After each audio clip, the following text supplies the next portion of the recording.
Good evening, everyone. Welcome to another episode of Beyond the Red Zone. I am your host, Jason Miles. For our returning listeners, subscribers, and of course, our very valued patrons. Hell yeah. So glad to have you back. You are the driving force behind the TIR machine. We couldn't do this without you. For those new to the channel, welcome. If you do enjoy this type of programming, please hit like and subscribe. It is a passive gesture that goes a very long way in promoting the channel. Also, for viewers of the main show, we will be back tomorrow talking with the Sacramento alt metal legends Will Haven, who are celebrating 30 years. Heavy music. Should be a fun conversation. But now, let's just dive right into it. The College Football 2025 preview. The college football season is right around the corner, and the preseason top 25 rankings are already out, featuring all of the usual suspects: Alabama, defending national champions Ohio State. Got to say that for Mac. The University of Texas, of course, Notre Dame. There are some new additions to the list, like Arizona State and Boise State.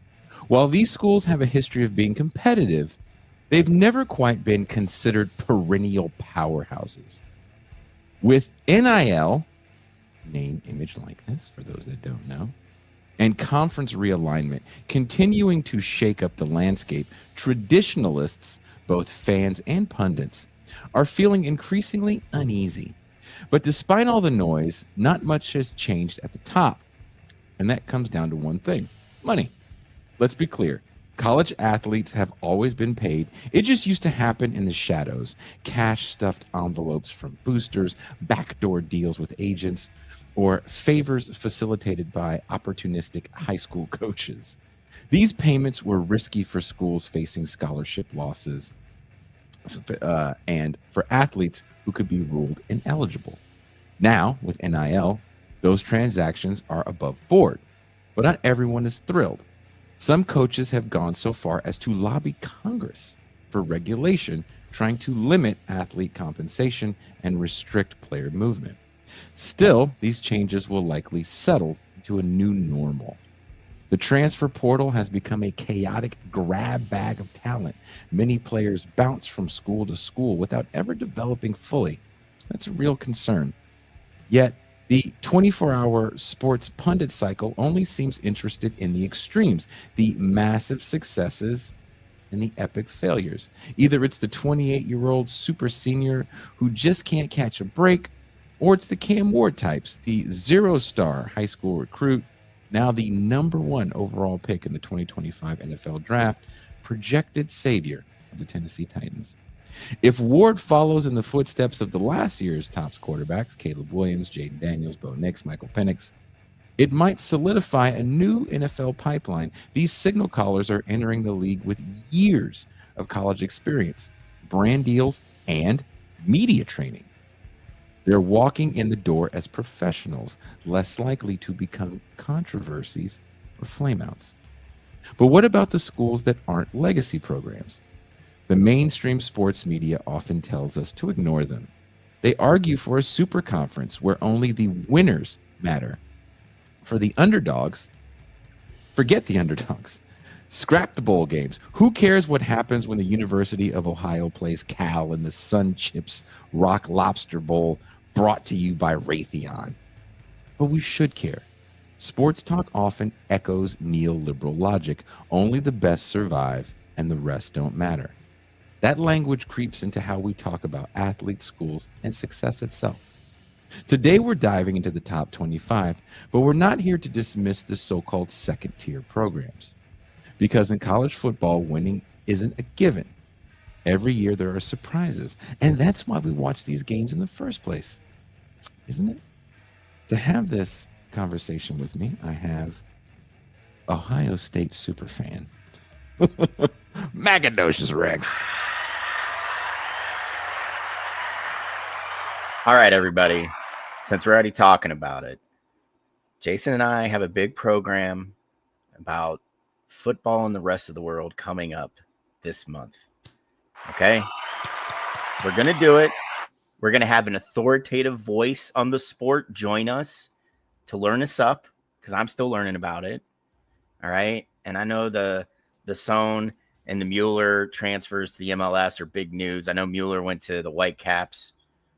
Sohn, of course, naturally ended up in with LAFC. So, I mean, you knew he was going to go to a big market. But we've got something for you.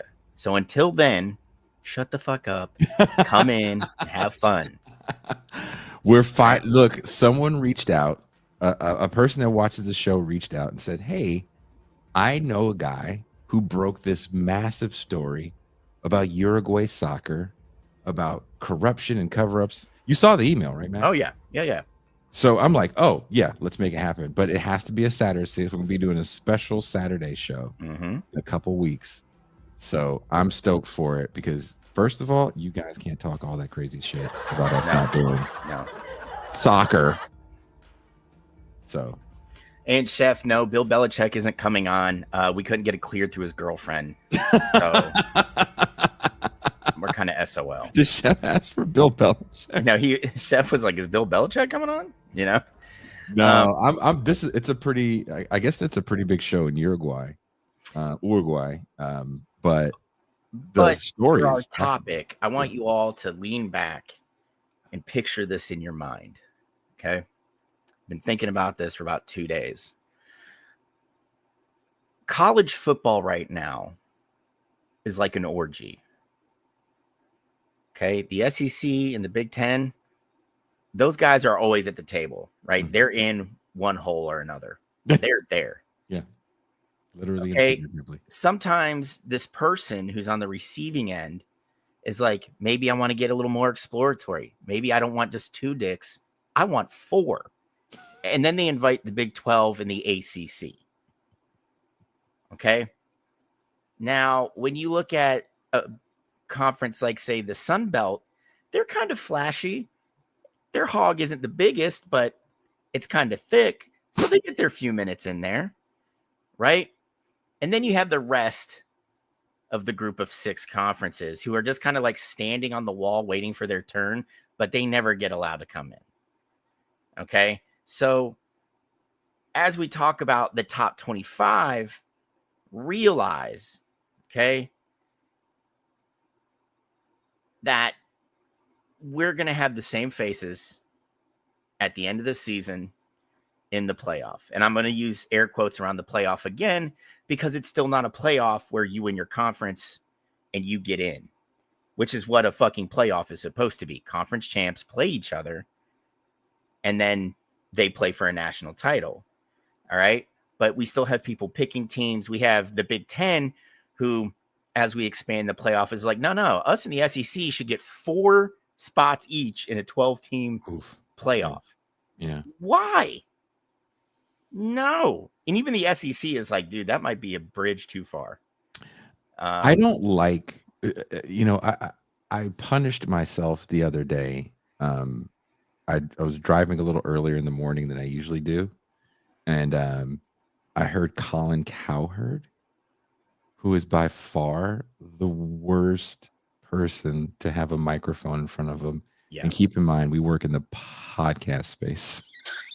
Yeah. I'd almost rather hear Ben Shapiro talking to him. I would much rather hear Ben. I'm much rather hear Ben Shapiro. Listen, guys.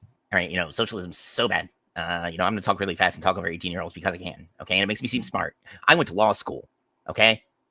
Yeah, I'd rather hear that nonsense than hear Colin Cowherd for 3 hours. But I wasn't in my car for 3 hours. But anyway, he was talking about kind of his disdain. And he's not the only person I've heard say this. Most of the bigger voices in sports media talk about college football as if it's only 3 good teams and anyone else that gets in is hot garbage. No one cares about a bowl game. It's only about the national championship. And I think that has to do with kind of these conversations that get started within the sports media to a point, like the big schools, right? They're the ones that are concerned with the national title. So we're talking the Ohio States, the Bamas, Clemson, right? Georgia, the typical teams at the end of the year, right? But I'm gonna tell you right now, we'll get more into this, but like I don't see Arizona State sticking around for the long haul during the entire season. Not to say they're a bad team, but they did lose a lot of experience and a lot of good players. Cam Scattaboo. I've never seen a human carry a football team, but Yeah. Cam Newton and Cam Scattaboo are two people that carried their football teams to the postseason. Yeah, and let's face it, Cam did it all 4 years of college, right? He did it at Sac State. Oh, you mean Scattaboo? Yeah, I was gonna say. Yeah, you know, like, yeah. I mean, Cam had a little foray into stealing computers before he became a franchise carrier, but you know, I won't hold it against him. Now the only thing big about Cam Newton are his hats, and you know what? Good on you, bud.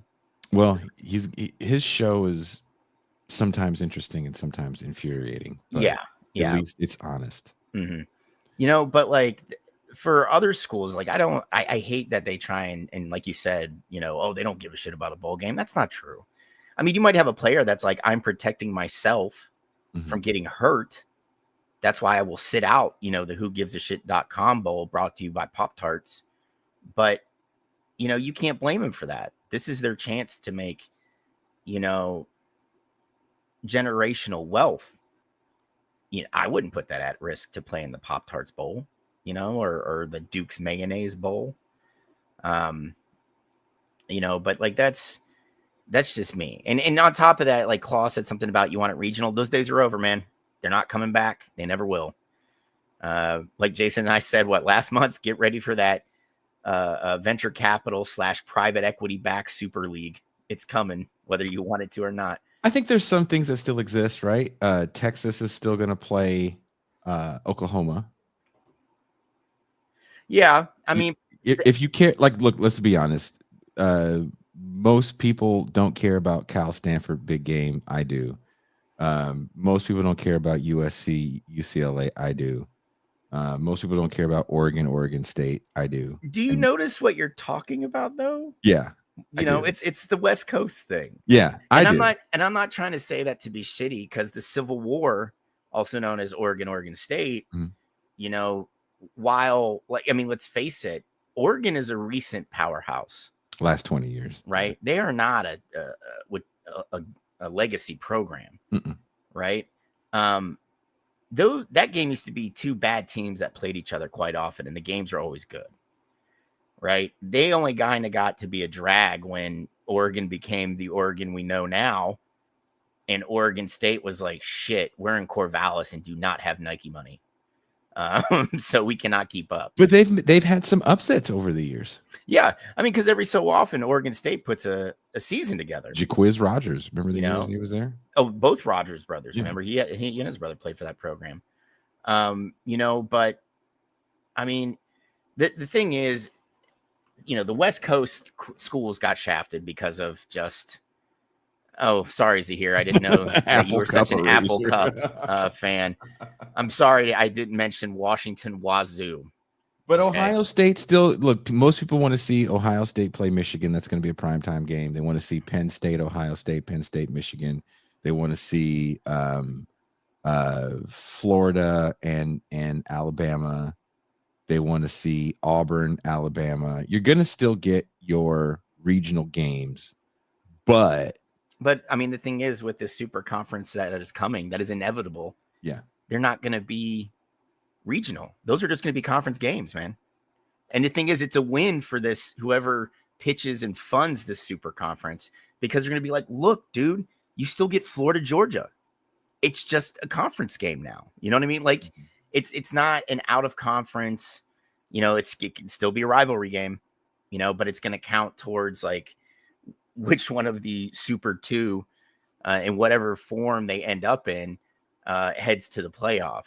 What people are missing are rivalries that were not regional. And one of the bigger ones is USC Notre Dame, USC Stanford. Those for years were not regional games, but they became a rivalry. Only Miami Notre Dame, I think they stopped playing each other years ago, right? Yeah, but I mean, the thing is, with Notre Dame being an independent, they still schedule those traditional rivalries, because I mean, let's face it, Notre Dame is in the middle of fucking nowhere, Indiana. That's true. Okay, they have no regional rivalry. You know, they're too Catholic to want to play the Protestants, you know, in Bloomington at the University of Indiana. So they had to go and schedule games against like USC and Navy. Who's Indiana's natural rival, quote unquote? I don't know, Minnesota. I mean, isn't that a game? Don't they win a trophy for that, Indiana, Minnesota? Or am I making that up? I think I couldn't tell you what it is. Who does Minnesota? Because Minnesota has a game they play that's a big rivalry game. Isn't it Wisconsin? Don't they play for like Paul Bunyan's Axe or something? Is that what it is? I can't remember. Yeah. Someone says Purdue. Oh, you're guessing. I mean that. But let's face it. Okay, Indiana, you couldn't call them a natural rival of anybody because they were doormats forever. Ever. Okay, so like, yeah, it's a basketball school. I mean, and I think this is going to be the hardest pill to swallow, right? Is to kind of balance those ledgers as these athletic, chairs are doing now. It's going to be like, okay, we'll bring in this really shitty football school, but they're phenomenal at basketball. Why do you think Gonzaga was actually being looked at by both the newly formed Big East, which is all, our traditional Catholic schools now, like it was back in the 70s and 80s, as well as the Big 12? The Big 12 is like, dude, we know you don't have football, but you got basketball. So like, and you'll get football eventually. We want. Uh-oh. Yeah. Well, dude, I don't know if Gonzaga will ever pull the trigger on that, man. It's just so expensive to start a program. Like I was talking to my buddy, he's like, UNC Charlotte is like doing all these like flashy videos. They got like a first year head coach, and he's like leaning into like TikTok and Instagram to get recruits to come. I was like, dude, even with the on-campus stadium that you just built, and it's tiny, Jason, it's only like 26,000 seats. Is UNCC going to be able to pay the $20 to $25 million every year for their athletes? I was like, fuck no. Dr. Claus says he was accepted to UNC Charlotte for doctoring or for hooping, because you are 6'10". Well, probably both. And he's got a minor in laying pipe. So I want to hella racially profile a black man that's 6'10". Was it for basketball? It's for dick. Okay. Or was it for chess? Well, let's take a look at some of these. Texas leads, marking its first ever preseason #1 ranking in either the AP or coaches poll. Ohio State checks in at #2, followed by Penn State at #3. Both were top contenders in the coaches poll. I think that's pretty fair for the top 3. Group of 5 or mid-major teams that appear include Arizona State. Well, I mean, Arizona State's it's a Power 4 it's a Power 4 team now. It's in the Big 12. Big 12 now, yeah. Yeah. SMU, Boise State. They're in the Big 12 too? No, Boise State is still in the Mountain West until next year. Then they move to the newly formed Pac-12. Pac whatever. Yeah, whatever, because it's not quite 12 teams. Oh, they just got to 8. So Texas State, Boise State. Who else is in it? Fresno State. Washington State. Oregon State. Oregon State. Do we say Boise State? Yeah, we said Boise. They got Utah State, I believe. Yeah, Utah State's in it. Essentially, if you're a West Coast state with the word state in your university title, you went. I believe it's all state schools. San Diego State. Yes, San Diego Got State. A very good basketball program, by the way. That was a big reason why they wanted them in there. Their basketball program. Gonzaga joined. The Pac whatever is the hoop side. On the hoop side, yeah. Which is very different. The hoop side is actually, I think, a little more competitive than people give them credit for. Yeah. Oh, the hoop side is going to be competitive. But BYU is in the Big 12. That's what I'm thinking. Yeah, right? BYU is in the Big 12. So the group of 5 or mid-major teams are Arizona State, SMU, Boise State, and BYU, reflecting the changing scene thanks to NIL and realignment. I agree with that.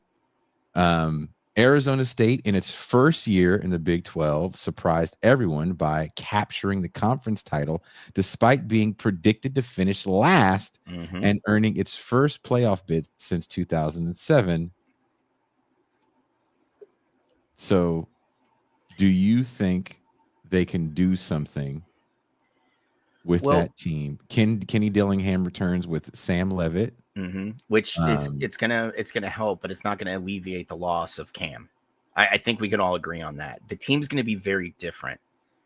I hate Because to say things like intangibles and heart and soul, but yeah. he Well, I mean, kind it's of. not just that. Like they were a very dominant running team last year, and I think you're gonna see them. Oh, Mr. Crash. Although I agree with you. Um, but you're going to see it kind of flipped on its ear now that you have, one of those super seniors at QB, and Sam Levitt. So you'll probably see a more wide open game. But I mean, I'm not going to say that you're going to see Arizona State go from what I think they finished 11-2 and then, shit the bed. But I just don't see them being nearly as good as they were last year. And that's not a knock because they weren't supposed to be competitive at all last year. Well, how good was Tennessee after Peyton left? Well, I mean, T. Martin stepped into a very senior heavy team. I mean, still. But speaking of Tennessee, like going into last year, I was like, dude, they're set up for success. But with Nico leaving and they not, Heupel not very impressed with his quarterbacks so far in spring practices. We're 3 weeks from kickoff. And you still don't know who your QB is yet or have an idea. Well, let's put a pin on that one just yet. Pinning it. I think the Sun Devils can surprise people. SMU in their debut ACC season, SMU went 11-3, went undefeated in conference play, reached the ACC title game, and earned a college football playoff berth, falling to Penn State in the first round, which is one of those things that people point to as why they're trash. They return much of their key lineup, quarterback Kevin Jennings, who I think will have a better year this year. Running back Rashard Smith. You got to think Jennings didn't begin the season as the starter. Yeah. He took over, I think, in like week 5 or 6, still threw for over 3,000 yards. Like that kid, I think with more reps and like a whole like spring going into the season, knowing he's starting, dude, he could, SMU can honestly give Clemson another run for their money. And I think, we all have heard me bag on Dabo Swinney quite a bit about his failure to kind of adapt with the game. Dude went into the transfer portal this offseason, man. He's like, well, if I can't do it my way, I might as well, go ahead and jump in with everybody else in this dirty pool. But we're Clemson. We win the ACC. That's what we do. We're going to start winning championships again. They only won a couple. People think Clemson is like the story. Dude, program. Yeah, but you know what, man?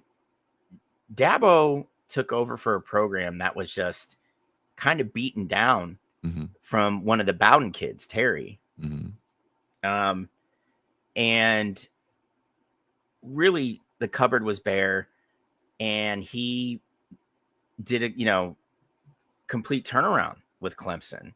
Like Clemson fans always thought that they were God's gift to football. And it's like, dude, you guys kind of sucked for a lot of years.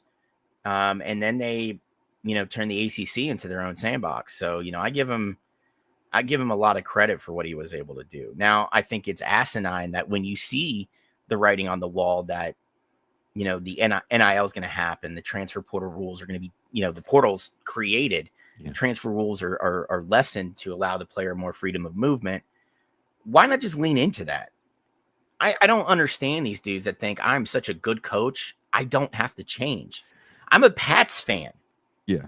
And I got to see the legend that is Bill Belichick refuse to change with the times and just shit the bed his last few years in New England. I think what it is, this is just me trying to figure it out. I think what it is you're so used to doing something a certain way. You came up a certain way. Like let's keep one thing in mind. These guys also came up a certain way with how you talk to players and how you recruit. The NIL has totally upended that in a way where like an overabundance of agents start to really affect the way people recruit too.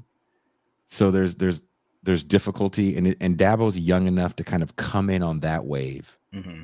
So he was innovative in how he knew how to navigate the agents era. Now here we are in the NIL, and it's a whole different ball game because these kids are just so media trained and ready. And you're also, most of these coaches are also dealing with a very different caliber of young recruit. And we've been talking about this on the show since we started. And a lot of these kids are not the coach was like my dad. These motherfuckers have a dad. Yeah. And so they can't be as influential in these decisions from that standpoint. They can't be as influential by, we'll throw in a car. It's like, so what? I already have a car. Yeah. Yeah. The dealership at home, my junior year of high school gave it to They gave me a dope one. So what are you going to do? Poontang? I already get, there's nothing you're going to throw my way. Mm-hmm. That's going to make me go, okay, this is the place to go. Yeah. And on top of that, it's like, we've also talked about these kids are set up for the public face now. Yes. Before they even graduate high school. They're kind of like mini, businesses on their own. So they're way more savvy than recruits were like with us growing, during our years growing up, so like, and there's pros, and I think there's pros and cons to that. I think the pro to that is we can actually just watch games and not have to care about, oh no, so-and-so knocked up their high school girlfriend and they're right now they got to take this money and they're ineligible. Those stories are kind of gone. It's just, we can just watch the game. I think there's more CJ Strouds in college athletics across the board than there is like Michael Urbans. Yeah. I mean, especially now, these kids grow up with nutrition as a science and how important rest is to recovery. They take it very, very seriously. The days of like Kenny Stabler are over. We're not going to see a dude, go out all night, show up at like 11:30 for a 1:00 kickoff, still hungover, and throw for 300 yards. That's not going to happen. Johnny Manziel is done. Oh yeah. And like the shitty thing is about all that, like you don't get the funny stories anymore. Like, oh, no one has a personality. There's the personalities that made sports in general fun. Forget those days. No one wants to say anything that's going to be fodder for a 24-hour news cycle. Yeah, or it's going to be so like milquetoast. It's not even funny. I don't think Aaron Rodgers is controversial. I really don't. I think he's retarded. I think he's a moron who's, a microcosm of why we're in the situation as a nation. Sure, but is he controversial or is he exciting? No, I don't think he's either. But a lot of people love him. The Pat McAfee crowd, which I still don't understand how that guy has a job right now. The less we say about it, the better off. Yeah, I don't understand how that man has a job with a major network and you and I don't. And one of the biggest podcasts in the nation. The Boise State Broncos wrapped a 2024 with a 12-2 record and a playoff appearance. Their best final ranking. They were 8 since 2011. Head coach Andy Avalos has revitalized the program. Sports Illustrated pegged them at number 21 in its own preseason ranking, praising them as the team to beat in the group of 5. While they lose running back Ashton Genty to the NFL, I'm kind of excited to see what he does in Oakland and Las Vegas. Boise State brings back strong quarterback play and has promising newcomers like DB Jaden Mickey, a Notre Dame transfer, and running back Malik Sherrod from Fresno State. Their schedule includes a marquee road game at Notre Dame, making them a dangerous Group of 5 contender in early college football seeding chatter. Yeah, I mean, after those weird years where like Boise was still good, but it wasn't like the Boise we expected. They were like 8-4, and they fired their coach mid-season, and Avalos took over and kind of like just rejuvenated that program. Boise, as far as transfers go, you got to think when they were on the come up, that was a place you went as like a last resort. you know? And now it's kind of becoming a destination for guys that got recruited kind of highly, didn't get playing time. And they're like, well, I can still go to a team that's good, but it isn't going to, you know, I'm not going to get lost in the shuffle on the roster. You know, you got to be a kind of special coach to be successful in Boise. So I give Avalos a ton of credit for what he's been able to do. And now Boise, when you're talking group of 5, yeah, they probably are the team to beat still. I don't think anybody could argue against them. Like who out of all the group of 5 teams who you're going to throw out? I don't think the Sun Belt is pretty competitive, but I don't think they're going to be putting their champ up. You don't think Coastal Carolina is going to come through again? I'm just I mean, they might, but I don't think they're going to have the lightning in a bottle that they had in like 2017 and 2018. Well, right. One of the things that coaches don't talk about is coach movement. And if a coach takes a team like Coastal Carolina, Texas State, Colorado for a while was one of those jobs. If you could get them to almost 500, then you would get a bigger job. You're going to get offered Mel Tucker. Right? You're going to get offered a bigger job elsewhere for a legacy program that might be in the doldrums. Yeah. So as we kind of hear people constantly shit on player movement, and again, I think the one flaw in all the player movement is player development isn't happening. Yeah, and that's a little harder to do. But that also goes back to coaching, right? If you've got good coaches, you can set up a simple system, which, let's face it, the RPO spread system is fairly simple, right? You only run probably 8 to 12 plays, but it's out of multiple formations, which makes it hard to defend, right? Well, Drea, I'll cameo on the OnlyFans after Jason cooks a spread, sure. But you know, you can have, if a kid's got talent, he's going to pick it up. You just need, you got to have reps in the system, right? The way a lot of coaches run it now is they're so intent on hitting. I don't know if you remember Buddy Tevens, but he was the head coach at Dartmouth. He passed away a couple years ago. He was on his bike and actually got hit by a car. Jesus Christ. Yeah. But he, and I know it's Dartmouth, I know it's an Ivy school and they have oodles of money. He did not have contact practices. He literally built a practice field that was essentially turf on a giant magnet, and dummies simulated the opponent's plays. So that way the players can see where everything was at, and then they would line up against that. And Tevens at Dartmouth was pretty successful at the end. You know, so I think if you did more of that, like the strategizing part, we don't need to have kids hitting, you know, as often as they do, especially in spring. You know, but I think that's something that should be saved for the season. And hire some rugby coaches to teach players how to actually tackle and do it safely. The NFL teams are doing it now. I don't understand why more colleges aren't. But no, Ken, it's James Connolly, one of my favorite. Do you know communists. who BTK is, Mac? No, I have no idea who BTK is. BTK is a serial killer. Oh, Mind, torture, kill. Sorry, dude. Well, the top 25 looks like this. So we, how do you feel about and for the first few? I don't think you have much to say. No, I mean, I think that's good. You've got Texas. How do you feel about Texas? I mean, they're entering that post, you know, Ewers, you know, phase, and now we're getting to the Arch Manning years, right? And I think in spot duty last year, Arch Manning can show that he could be exciting, absolutely phenomenal. Yes, in that offense. So I don't see an issue making that, you know, having them start the preseason at 1. Ohio State's the defending national champs at 2. I have no issue with that. Penn State at 3. You know, they went all in. They're going all in the way Ohio State went all in last season, right? They kept like 90% of their roster intact. Franklin can recruit. My biggest thing is Franklin always drops one game he shouldn't, and he always loses against Ohio State. Always.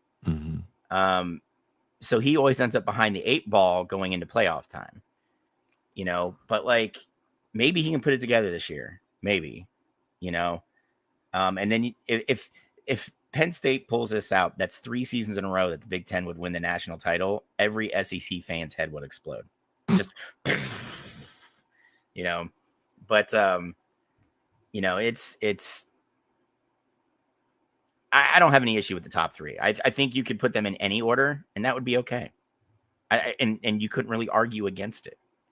Georgia at 4. Yeah, I could see that because you got to think they're going to break in a new quarterback. It'll be that kid that started their playoff game that they lost. Remember, he got injured. He played that game injured. He couldn't throw the ball. But yeah, I mean, Georgia's Georgia. I think Kirby Smart has built a program. And you and I've talked about how these power teams will struggle to kind of hoard talent the way they did. Mm-hmm. Georgia isn't having that problem. You may not see the dominant play that we saw in Kirby's first few years, where just Georgia was mauling people.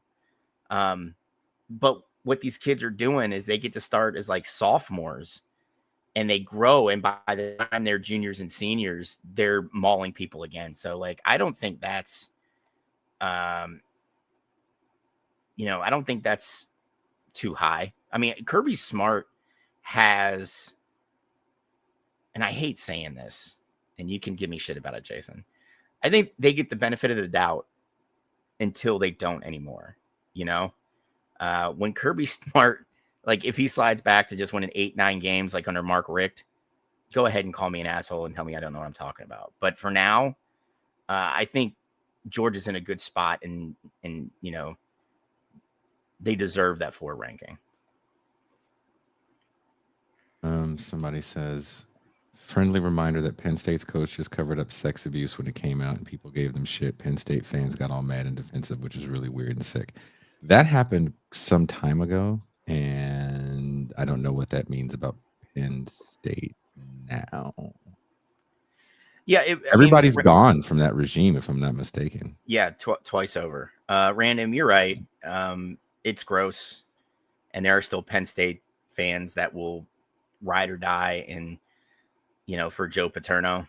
I was always of the mind that if you are in charge of an element, be it a 4-man fire team or a fucking football team, you are privy to everything that goes on. And if you're not, you're failing.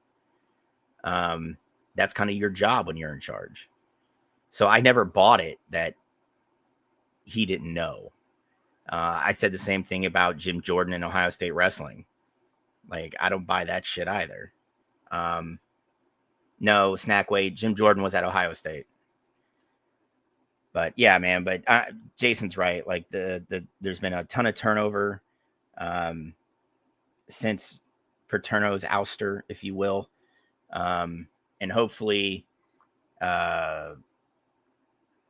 people are a little more aware, and culturally sensitive to that. Kids getting raped is not a good thing. No, I don't know anyone that's on board with it.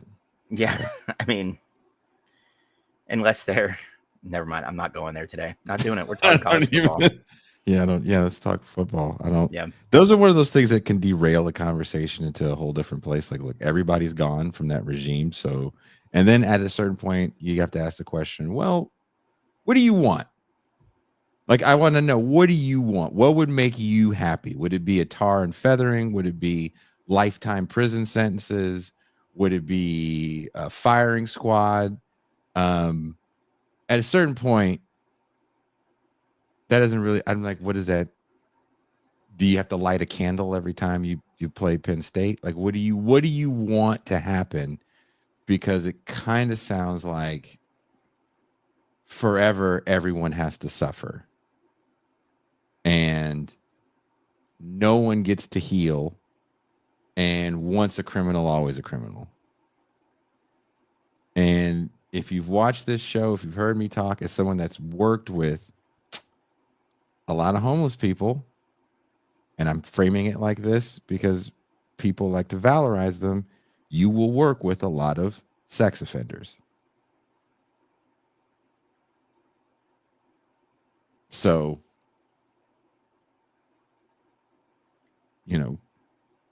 Yeah. how do you want to look at the situation? The school got rid of everybody pretty quick, fast, in a hurry. And I'm not saying the school is perfect. I'm just saying, what do you want? I mean, of course, it's not perfect. It's in Pennsylvania.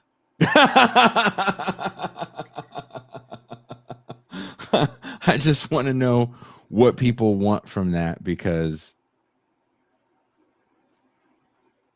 I don't know. I mean, if I was one of those kids, first of all, I wouldn't want anyone to fucking know. That would suck.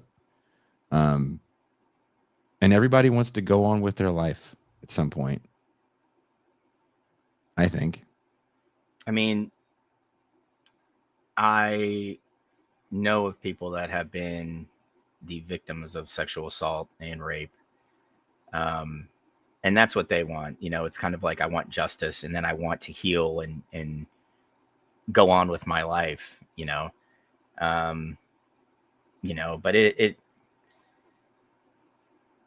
it is what it is. I mean, Ken K said it best. Don't valorize athletics. Destroy the system that pays coaches more than teachers. Ken, I am 100% on board with you. And Zahir, I'm so upset that you made me laugh about this. Fucking Zahir, man. He always has one out of left field that just, like, you can't help but laugh. Yeah, Drea said something. You want people to look at you and not see that. And I think that's fair especially for look, we don't know who the victims were, and I'm happy. Let those people fucking live their lives. Yeah. Isn't Jerry Sandusky dead? Yeah. Rest in piss, Jerry. Oh, stop. He's gone. Yeah. And Joe Paterno's gone. And there's 2 outdoor bathrooms that I still have yet to use on the planet. Jerry Sandusky, his grave, and Margaret Thatcher's. It's on my bucket list. And 3, Ronald Reagan. Okay. He's got a whole library you could I drink a lot of water, guys. I got to pee a lot. All right? Like, I don't. Well, speaking of people that have hid sexual abuse, Notre Dame.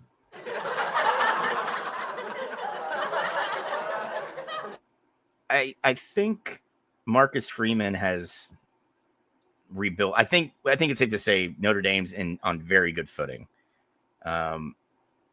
Marcus Freeman, I think, caught a lot of shit, from that early in his career loss to, like, Northern Illinois, early season missteps. But, dude, he puts together a competitive team, does he not? Like, Riley Leonard could not throw a football last year, but Notre Dame was in every game, every single game. That's good coaching, and that's players who believe in him. So, I think that's a well-deserved top 10. There's going to be people that fucking give me shit about it. Cool. I just think that Marcus Freeman is probably one of the better coaches in the United States, and it's only a matter of time before he ends up in, like, top 5. If he can ever win a national title, he's going to go down. Like, he could do no wrong in South Bend if he can manage to pull that off.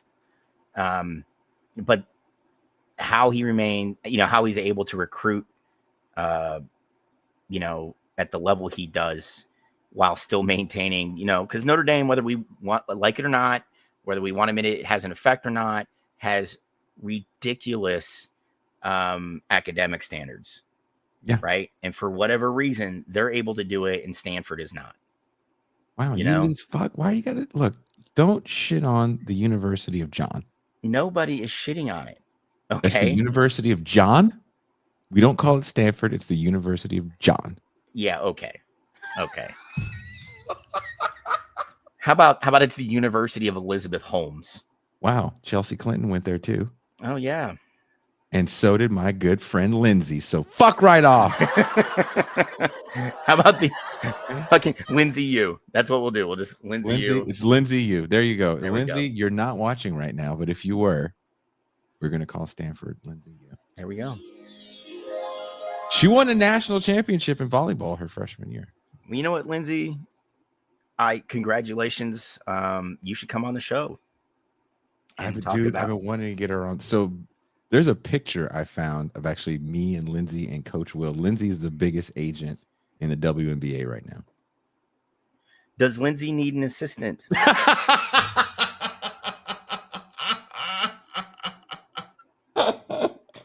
Does Lindsay's firm need any help that I can do remotely? I'm there. Let's go.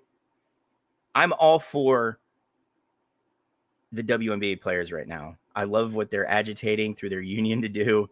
I love the t-shirts they're wearing. I love that they're putting the thumb in the eye of everybody in the NBA. Well, the ownership groups. I love it. I think it's great. I'm here for any union to just say, pay me what I'm owed. Mm-hmm. I love it. So Notre Dame, you think is placed properly, and you think they're going to make noise in the post Riley Leonard era? Absolutely. I mean, look at what they did with Riley Leonard. And I'm not trying to say anything bad about the kid. He was not a good quarterback. He wasn't. I would even argue if Notre Dame was able to hang in there longer and pulled Will Howard, they're the fucking national champs. If they just had a guy who can get the ball down the field a little bit. And we saw Will Howard. First off, there's no police unions. They have benevolent associations. Clemson coming up next. Yeah, I mean, I get it. I get it. I'm hella mad you said I get it. I mean, I'm kind of like, I give Sweeney credit. I'm kind of over his shtick, you know, like the whole folksy thing. And it's like, dude, you're living off the championships you won going on 10 years back, right? And you kind of popped out of your funk last season. But like, if SMU could have just limited turnovers, they could have easily won the ACC and had a better seed in the playoff, right? You know, so let's not go into the season and talk about how dominant you are, because I don't think you can really count Fayetteville State. Jesus Christ. Wrong FSU. Florida State out.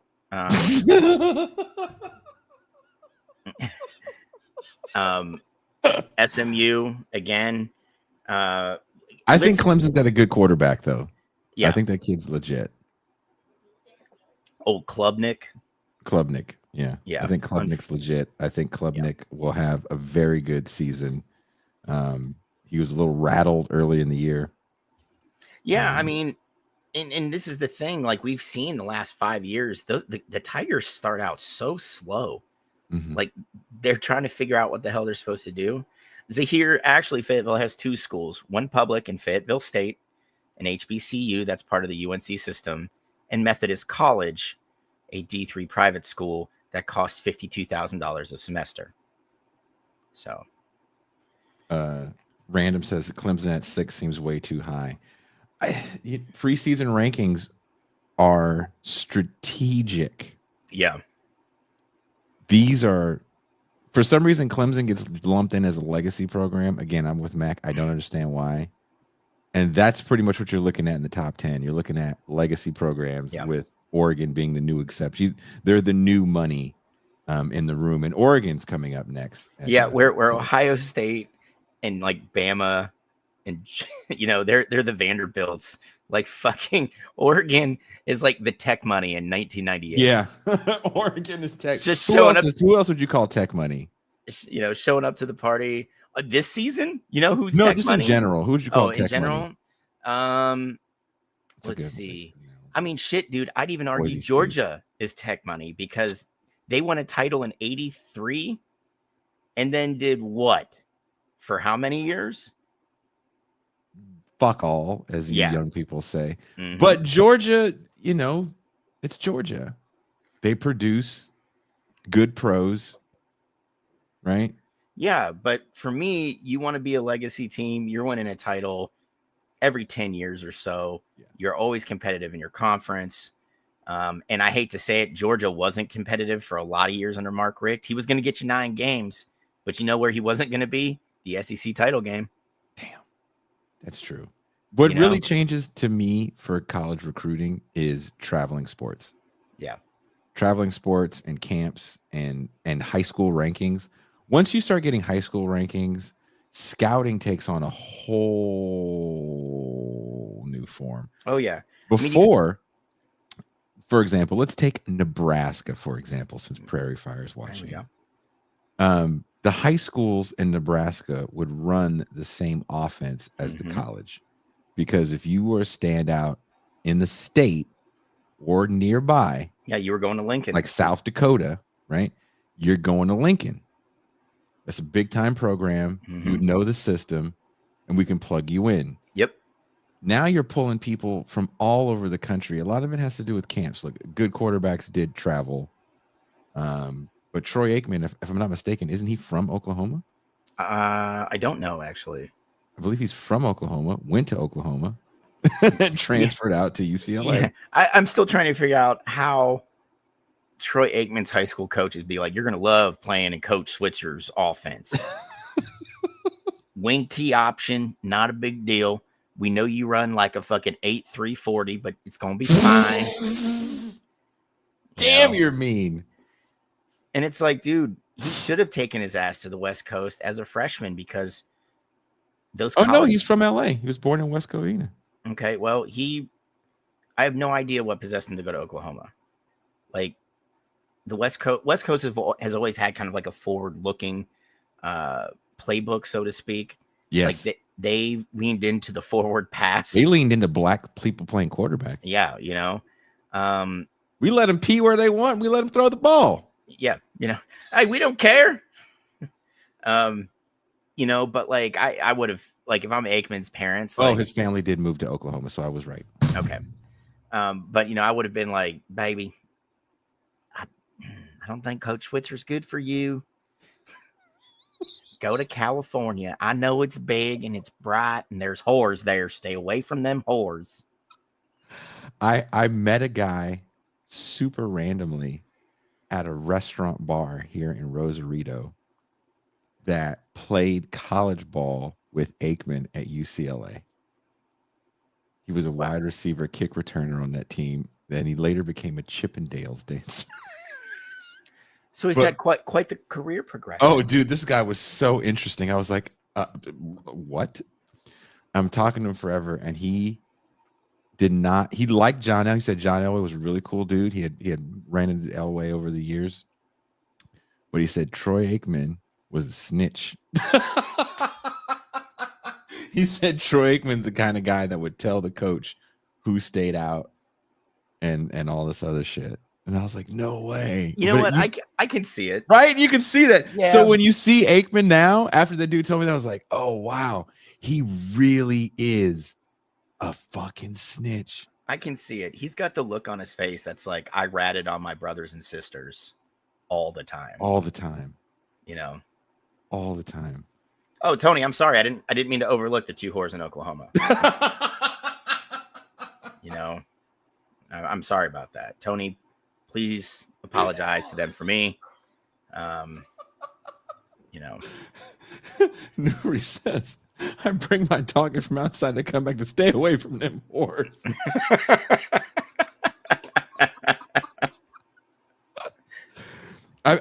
Dude, Oregon, can they do it again with another transfer quarterback? Who do they got under center this year? Does it matter at this point?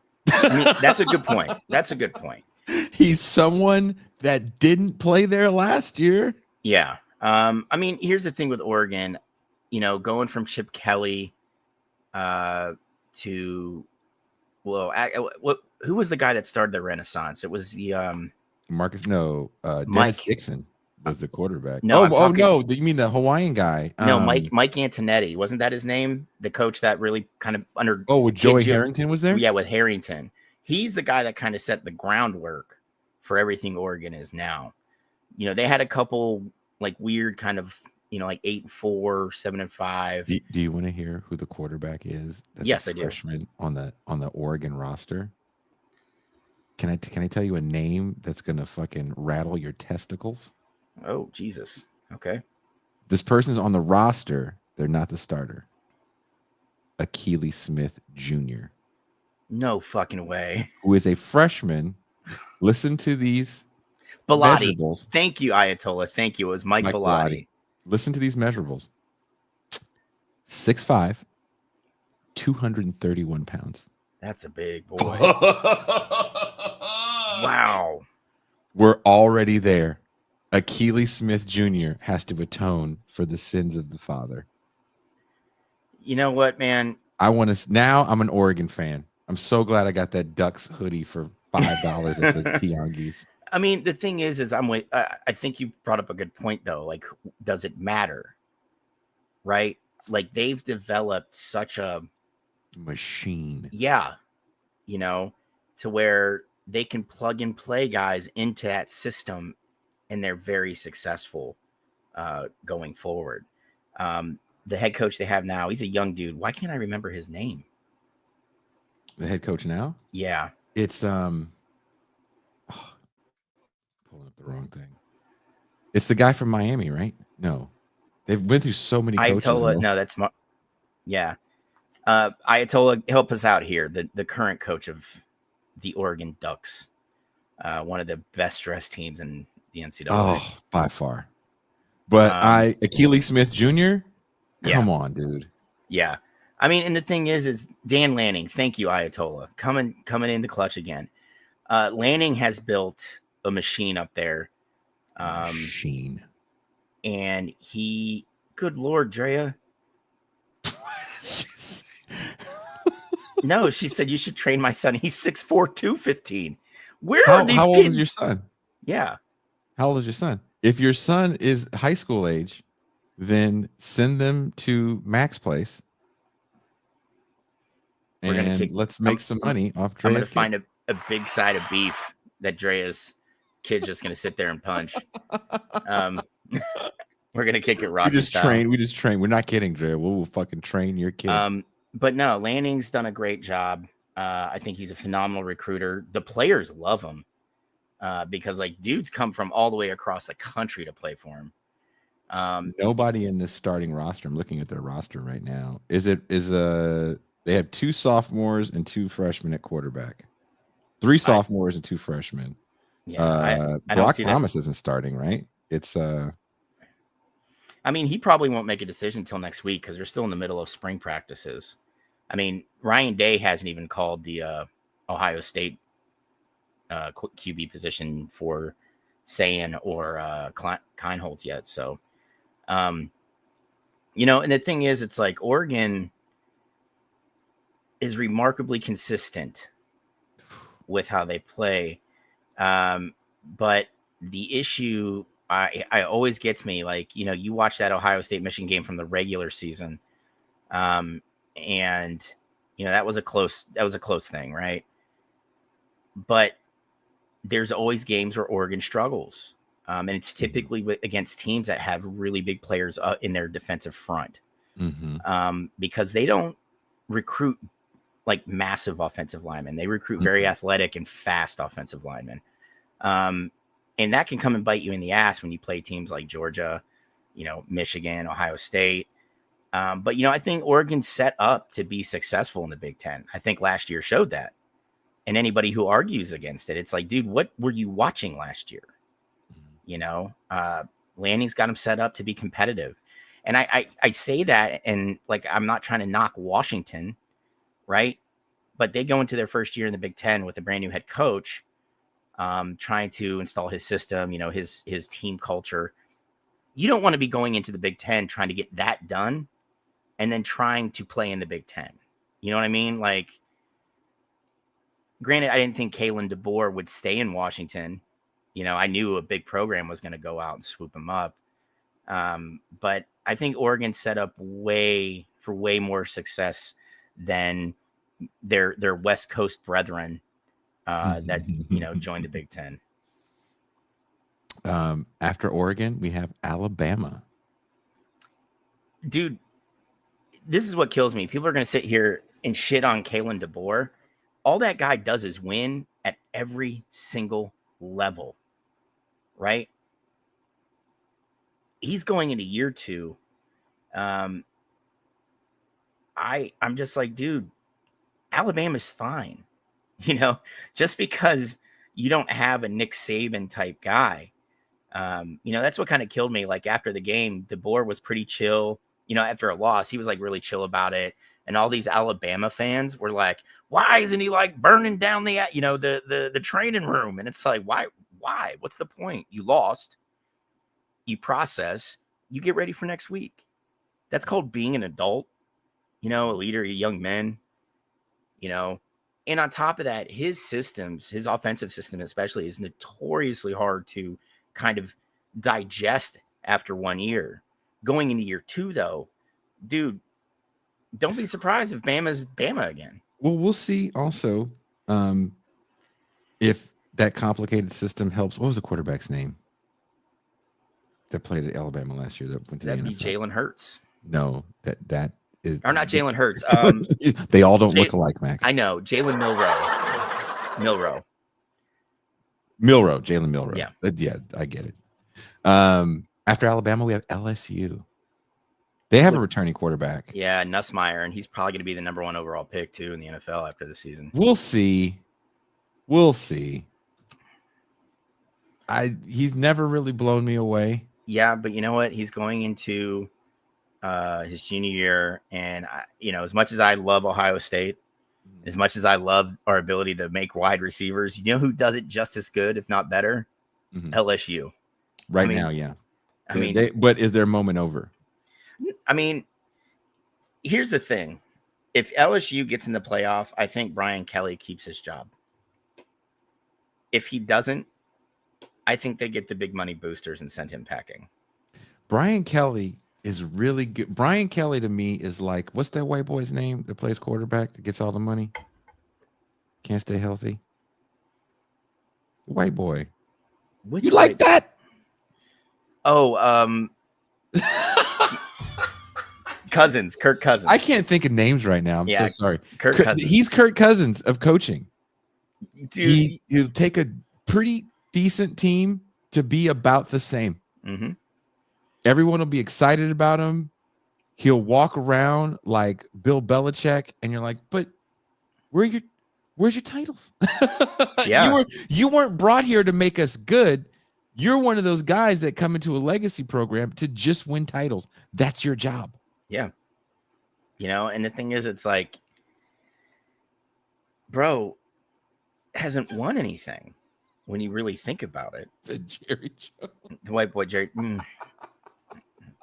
mean, Chef, I'm not going to, that's spot on. Random thinks LSU will keep Kelly for at least another 2 years, though I forget his contract terms. No, the thing is, what you guys got to understand is the Jimbo Fisher buyout changed everything. Yeah. These schools, if they can have donors pony up the money, will pay the fucking buyout. Right? Especially a school like Louisiana State. The way they recruit and keep Louisiana talent in state and are then able to go into Texas and challenge like Texas. Yeah. They go into Florida and challenge for players there. They go to Georgia and get players there. They're able to recruit the entire South. I mean, there's no reason that LSU shouldn't have had more titles than they have had, right? They've won 2 in my lifetime. One against the Buckeyes. The modern era. Yeah, one against the Buckeyes, and then another with a former Buckeye at quarterback that literally played on maybe the greatest assemblage of talent ever put on one team, coached by the dumbest man who ever win a title. Okay, the 2 best talented teams that I can say I watched that I remember.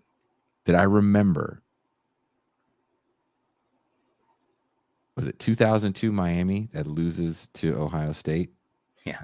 I think they were way better and just stacked. Hey, but guess that what? doesn't mean that Guess you what? win the game. They were way better. They couldn't stop the run. Hmm. What was Trestle Ball? Hey man, Look, 3 yards in a cloud of dust, which Claret, there's a questionable call at the end of that game, oh, and we'll leave it at that. Yeah. You masturbate all you want, you Ohio fan, you. But seriously, if we think about like some of the best assemblages of talent, where you're just like the third string guy is a Hall of Famer. dude. The tight ends on that team, just the tight ends alone, can be an all-time college team. All I'm saying, when you look at the wide receiver core, when you look at the defense, when you look at the quarterback, and that was my biggest gripe in the last few years of Urban Meyer going into Ryan Day, is how do we allow that beautiful man Joe Burrow to transfer? You know, how do you sit and allow JT Barrett to continue to run QB dives for 2 yards when you've got Burrow on the bench? And yeah, he dealt with a hand injury 1 year, but like, come on, dude, that's just a coach, like you were talking about, old set in his ways, that refused to look at the talent you had. Like, I'll never understand. When you think about, like, seriously, when you think about some of the most talented college teams you've ever seen, and I know we're kind of basing this on like pro talent, but that Miami team, yeah, maybe the 86 squad that loses also to Penn State in the championship was ridiculously thick. 06, or is it 05 USC that loses to Texas? Is that 06 or 05? I forget. I can't remember off the top of my head, dude. But still, Reggie but yeah, Bush, when you Lindell look at White, Bush, everyone on the defensive side of the ball. Dude, yeah.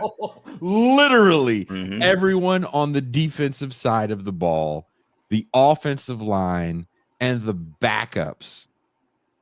It's so deep. So fun to watch.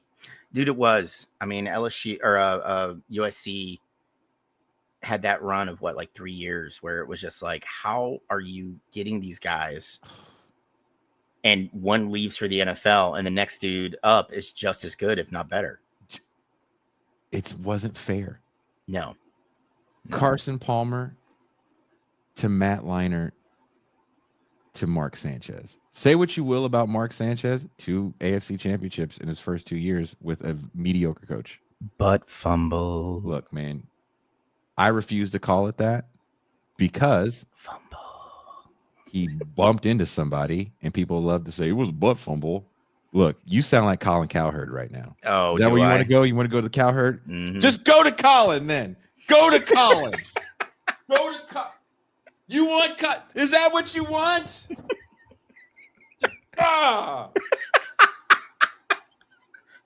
Jason Miles. No man should be wearing shorts that short.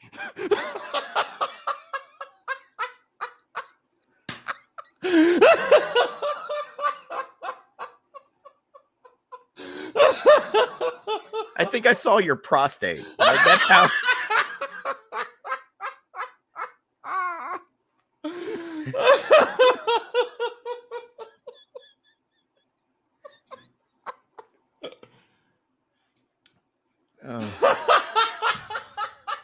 Jesus Christ. 2-inch inseam, Jason. That's right.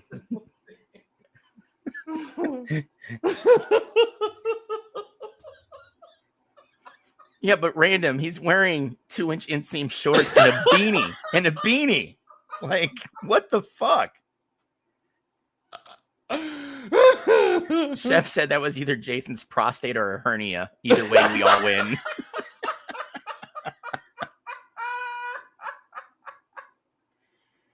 Yeah, no, this hat was literally just lying down, and I was like, I should wear this. And it was slightly warmer than I thought today. But the top of my head did not get sunburned. Well, that's a win. That is a win.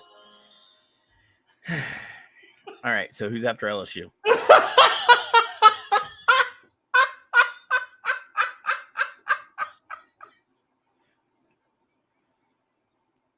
I mean,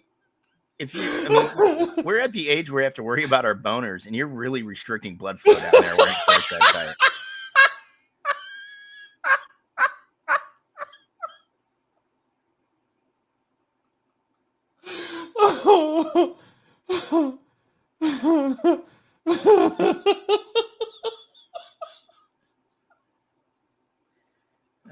I'm trying to read the next team.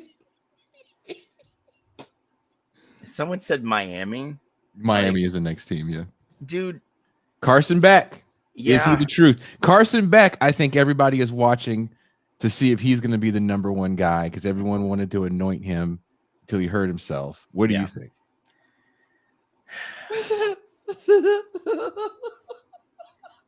That's right. Where did you? Here, let's look at Carson Beck. Okay, one, he looks like a man who would roofie your drink. He totally looks like the bad guy in the 80s movie. All right. So this man, dude, ESPN really, you fucking suck. You know they own 10%? Or no, the NFL owns 10% of ESPN right now? Yeah, and they also bought the rights to WWE PLEs now. So, okay, so Beck's stats. His first year, 176 yards. Second year, 310. Third year, 3,941. Fourth year, 3,485. I've never been overly impressed with him. I don't. Me too. I don't understand the love he gets. You know, and the thing is, he's one of those off transfer guys, right? I just have never understood kind of like the fascination. And let's face it, I think we're all smart enough to know it's because he's 6'4" and weighs like 220, right? But I didn't know he was that big. Yeah. I think they're giving him some pounds, but I wouldn't be surprised. He does not look 220. I think my left leg is bigger around than he is. But maybe I was going to say maybe he's just tall, I guess. Yeah. Chef, damn you. I thought I heard a tornado with Jason's thrust. No, but like we know why Beck transferred from Georgia. He was catching hell. I mean, you got to think at the end of last season, I think he threw 8 interceptions in like 3 games. The best thing that happened to him, sadly, was that injury. Yeah. But you know, he's going to Miami because he wants that Cam Ward magic. I will say this. I think Cam Ward is a lot more talented than Beck. A lot more. And neither one of us think Cam Ward's going to be a good pro. No, I don't. But I do think Cam Ward. Well, yeah, I hope he does well. Let me say that. I do too. I hope he does well. I want to be wrong about that because I don't ever want to shit on these kids, man. What they do, I think, is phenomenal. Every Sunday they get prepped and they go out there to do something I would kill to do. You know, I do want to say this. I want to say this. As I may not be fans of certain players, I do think certain players get, especially now, these guys get shit on so hard. Mm-hmm. Also on that drive, Caleb Williams is a bust talk is all I heard. I'm like, he played a season and it was uneven at worst. Yeah. And here's the thing. He played on one of the worst teams, right? You know, they fired their head coach mid-season. Like, let's let Caleb get a full season with one coach in one system, right? Before you start passing judgment on a kid. Remember we gave people 5 years at the end of the 5th year? It's like, oh, well, he's at the, well, you better put up or shut up. It's your number 5. Mm-hmm. But, you know, we love express everything. Why drive to the restaurant when I can have that motherfucker deliver it to my house and not tip him? Arizona State. Nuri said, holy crap, I just looked at a picture of Carson Beck. That is a panty sniffer if I ever saw one. Why do you think that one Cavender twin broke up with him? dude, because he was sniffing She probably walked in on him just sniffing panties. Oh, for the one woman that's watching. Okay, this allegedly. This made me embarrassed. We always joke that women don't watch the show, and then every so often, like we'll do a call-in show, and a woman will call. I'm like, what the fuck?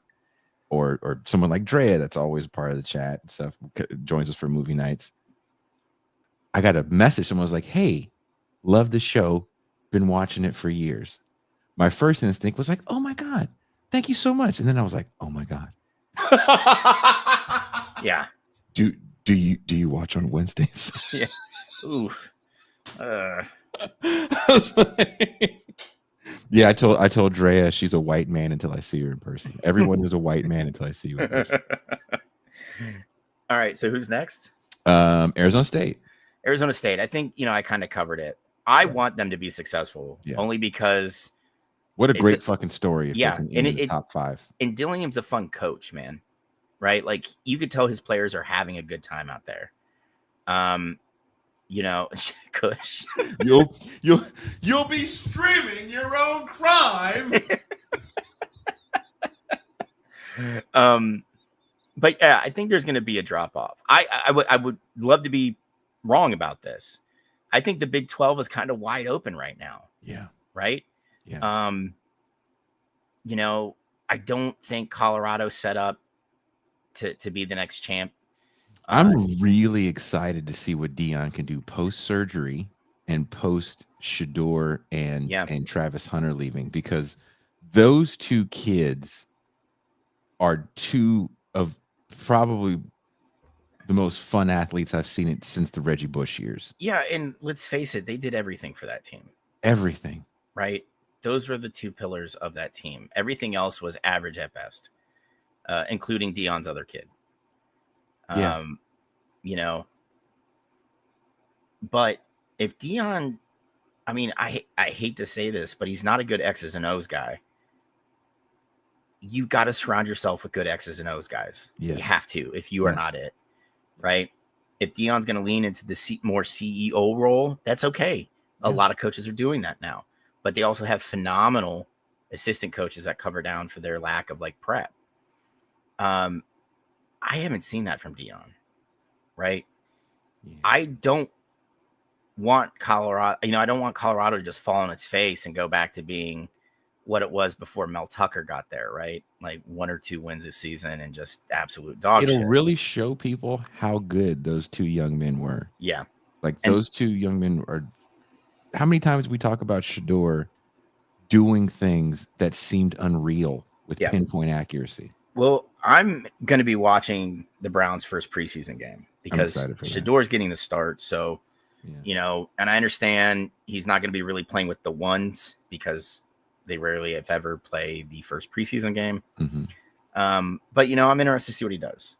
But, yeah, man, I want Arizona State to be successful. But, like, the Big 12 is wide open. Like, there are maybe only 1 or 2 teams in that league that can't win it. So... Well, Tony, let's see.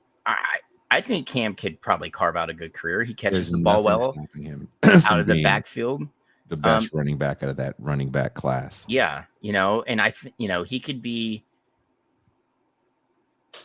in the right system. I don't know if Vegas is the right system, but I hope it is because I think the league would be more fun with him in it. Well, Scadaboo didn't go to Vegas. He went to New York. Oh, that's right. Yes. Ashton Genty went to Vegas. Went to Vegas, yeah. That's a good fit for him with Pete. Almost said Pete Wentz. Pete. Yeah. He's just over there with a bass guitar, like, Ashton, you need to run harder. Yeah, the bass player from Fall Out Boy is now the coach of the. But yeah, it's. I want these kids to succeed. And like I said, I think the league will be more fun with Cam Scadabo in it. Like, he's a character. We haven't seen one of those in a long time. No. And he just looks like he's having fun out there. And I think more players should, be able to show their enjoyment of the game. I understand it's their job. I understand they make a shit ton of money to play it. But, it's kind of rad, right? Like, you are playing in front of 60 to 85,000 people. every week. You know, you're playing a game that tens of millions of people love. You know, it's phenomenal. Oh, so we're on Illinois now? We're on Illinois. Surprisingly, this is one of those teams that kind of creeped up in there. Illinois. Yeah. Are they going to be that good? When was the last time anybody cared about an Illinois quarterback? Jeff George? Jeff George. Yeah. I mean, I don't know, man. Year to year, Illinois, you know, they always come out. They surprise you once every like 15 years with like a 10-win season. Yeah. You know, if they're able to put up, you know, strong. Yeah, he went to Arizona State and Sacramento State. Mm-hmm. You know, but like Illinois is not known for, you know, like a steady 8-9 wins every year. You know, this is a pretty high preseason ranking. I was shocked from that. Okay, Mm-hmm. This next team, I despise the SEC, but this team interests me because of their young quarterback, South Carolina. Yeah. One, I think they just need to drop the whole USC thing. There's only one so USC, annoying, and that USC is in California. We were there first. So yeah, you haven't won shit. Should stay. You should have stayed in the ACC, bro. You know what won Bert Cooper once said? The funniest thing and the smartest thing. He goes, "I don't care about who's first. Show me who's the best." Mm-hmm. I mean, Sellers is going to be fun to watch, right? Like he really is. He almost won that game against Alabama. Yeah.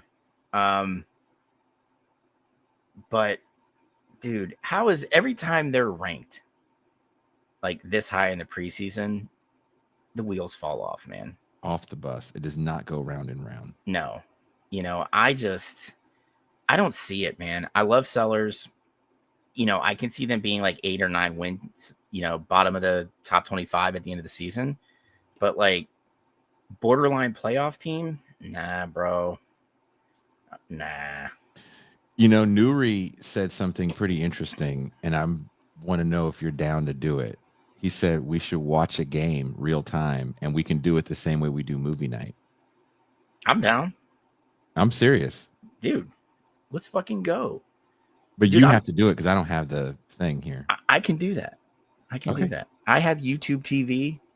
I have access to a whole bunch of shit. Okay. Well, you got the biggest dick in the room right now, so and then wag it around. And then, dude, it's the only time I get to wag it around. It's good to know you're not at Fayetteville bars, fucking flagging a cab. No, my brother. No. Not in this time. Not in this town. Nope. Okay, the next team is your rival, Michigan. Are they overranked? I think a lot of that's coming with that QB that they brought in. How much did the kid get again? Some stupid number. Yeah, I think it was like almost like 12 million. But quarterback play, you know, we've seen it. It's a game changer. Like it changes everything. Now for Sharon Moore, you know, last season he didn't have a QB. He had some dudes that got under center and took snaps, but I wouldn't call them quarterbacks. You know, he lived off his defense and in the running game. Now, that kid's going to come in with the weight of every Michigan fan on the planet on his back, you know, expecting him to just, you know, huck it, chuck it football. I don't think Michigan has the pass catchers to really take advantage of that. But I also don't think they're going to be dog shit because we saw that they can win 7 games just off their defense alone. Their defense was the game changer for them because there was a lot of games that they should have lost. Mm-hmm. Ole Miss. I want to finish it because you have to go soon. You want to take off now? No, we'll finish the top 25, dude. Okay. Can Lane Kiffin do it this year?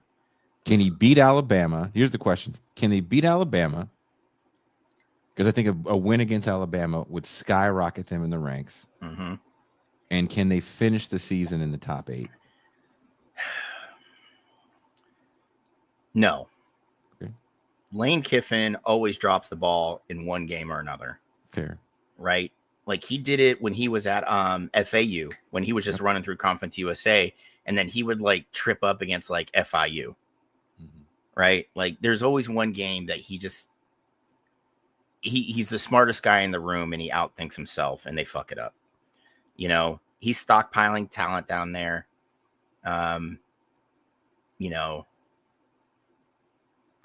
I think he's shown that he can coach players as a coordinator. I'm not sure he's the guy that's going to take a program to a national title. Right? That's fair. You know, we saw the strides that Alabama's offense made under him. Mm-hmm. You know, he can coach an offense, but can he run in a program? Well, Tony, I hate Michigan, but I'm not going to shit on him, you know, for gameplay. I'll shit on him for everything else, but not gameplay. You know, but like, I don't know, man. Ole Miss every year is a cock tease, and every year, whoever's being teased by it is being let down. So that's fair. SMU. Is this the year SMU puts it back together and we get the Pony Express back? Dude, it's just going to look a little more airborne than before. I love what they're doing down there in Dallas. I thought it was ballsy that they're like, hey, don't worry about giving us TV money. We'll cover it. Yeah. Paid off. Yeah. Just to get in the ACC. But I think last year showed that they can hang. Mm-hmm. Right. Now, with that being said, this could also be the season where like the weight of expectation gets to them. You know, if they go out and play like they did at the end of the season last year, just go out there and play football with Jennings just torching people with his feet.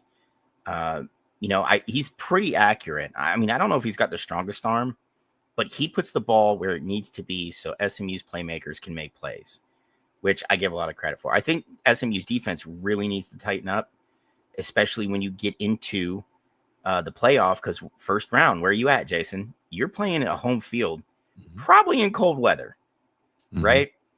You got to be ready. So, you know, SMU could easily come out of the ACC as champs, and you know they'll have their first conference championship since the Southwestern Conference, right? But you know, like I said, the weight of expectations can really get to players, especially young players. You know, I'm hoping that doesn't happen because I think the ACC is going to be more fun if the new additions could bring something to the league, right? Because let's face it, Cal and Stanford aren't going to do it right now. Wow, really? It's not talking shit. Stanford's been a doormat since fucking David Shaw's like third season. Wow. And Cal, they don't even. Oh, nice, Mac. You're gonna shit all over a black coach. You know that's the Ivy League of the West Coast, Mac. You know David Shaw is also a player. You know, but like Cal, they don't even know who's running the program. Yeah. You know, they're still having that argument over if it's going to be Wilcox or Ron Rivera. So like it's a fucking mess. You know, if you can get one of those teams to bring something to the league and honestly make it more marketable, because who wants to market a league where it's literally Clemson and what else? Florida State when they're not stepping on their dick. Stanford had an unbelievable run with Jim Harbaugh, and then a few seasons after with David Shaw, like unbelievable run, where they just had crazy running back talent, crazy offensive line talent, crazy defensive line talent as well. Oh yeah, I guess there's a few defensive linemen that were in the league.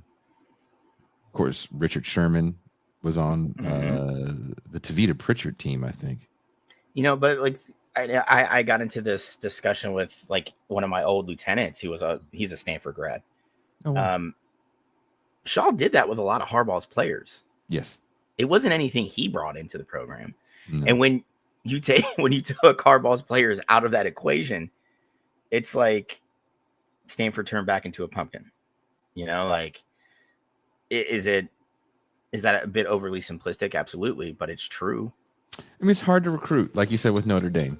Mm-hmm. It's really hard to recruit for them. Give me one second. It absolutely is, man. And that's going to be difficult for both UC and Stanford because they do have, big academic,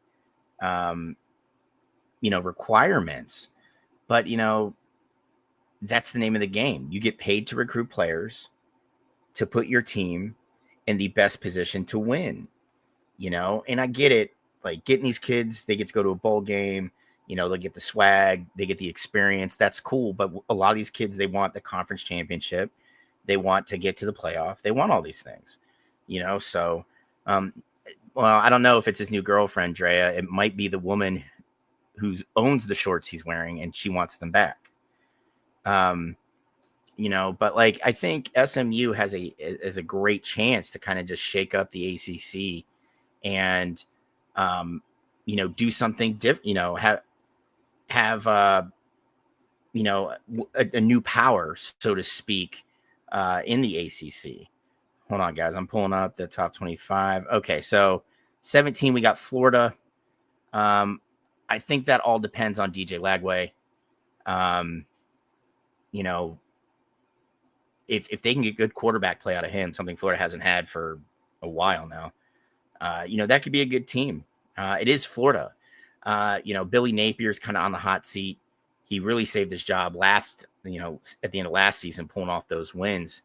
But Napier has shown, he's proved he's a program builder. But that's not what a lot of people want, especially at a program like Florida. They don't want you to build a program. They want you to constantly reload and be prepped to be competitive for national titles and the SEC title. So, Florida, I'm okay with this. Random, that's the thing. If Napier starts off slow again, I would not be surprised to see them pull the trigger and fire him. I wouldn't be surprised. And like his buyout exponentially drops after the kickoff. So, it's still going to be expensive, but it's like I said, Jimbo Fisher's removal from his position has really changed how things get done now. So I'm not mad about Florida being there. Tennessee, see, this is where I'm going to completely disagree with this ranking. The fact of the matter is they lost Nico, and they didn't really replace him, right? Quarterback play drives everything, especially in the SEC. A good quarterback can kind of gloss over the warts of your team, so to speak. And right now, Tennessee doesn't have it. I know they got to the playoff, but let's face it, Tennessee was manhandled. I don't think anybody can argue that. There's a lot of work Heupel needs to do to get this team prepped to really take the next step. I don't think this is a top 25 team right now. Give it a year or two, maybe. Indiana, this is another one. People, a lot of people brought up, they played one of the weakest schedules for a playoff team last year. This could be a team that kind of falls back down to earth, but if that were to happen, I don't see them staying down long. Again, Cignetti, their head coach, is a guy who just wins everywhere he goes. And players love playing for him. The dude completely revamped the roster last year through the transfer portal. Kind of had to do it again this year. So, Indiana, if they can play as well as they did last year, tighten up the things they need to, I can see him maybe making a return, but like, honestly, I don't know if Indiana's a top 25 team right now. Kansas State. Yeah. I'm sorry about that. My son called. Oh, that's not a problem, man. We talked a little DJ Lagway and Nico. I think Tennessee's very much out of their depth right now. I don't like the 18 ranking for Tennessee. For anyone who wants to know how we feel about Nico, please go back and watch our show that we did on Nico Amayama. Everybody from the Pacific Islands, no matter what region they're from, is looking at you like I'm gonna smash his head in. That may be true, but I will be staying away from those regions, which are San Diego and Oakland. Iamaliava. That's what I said. Elamala.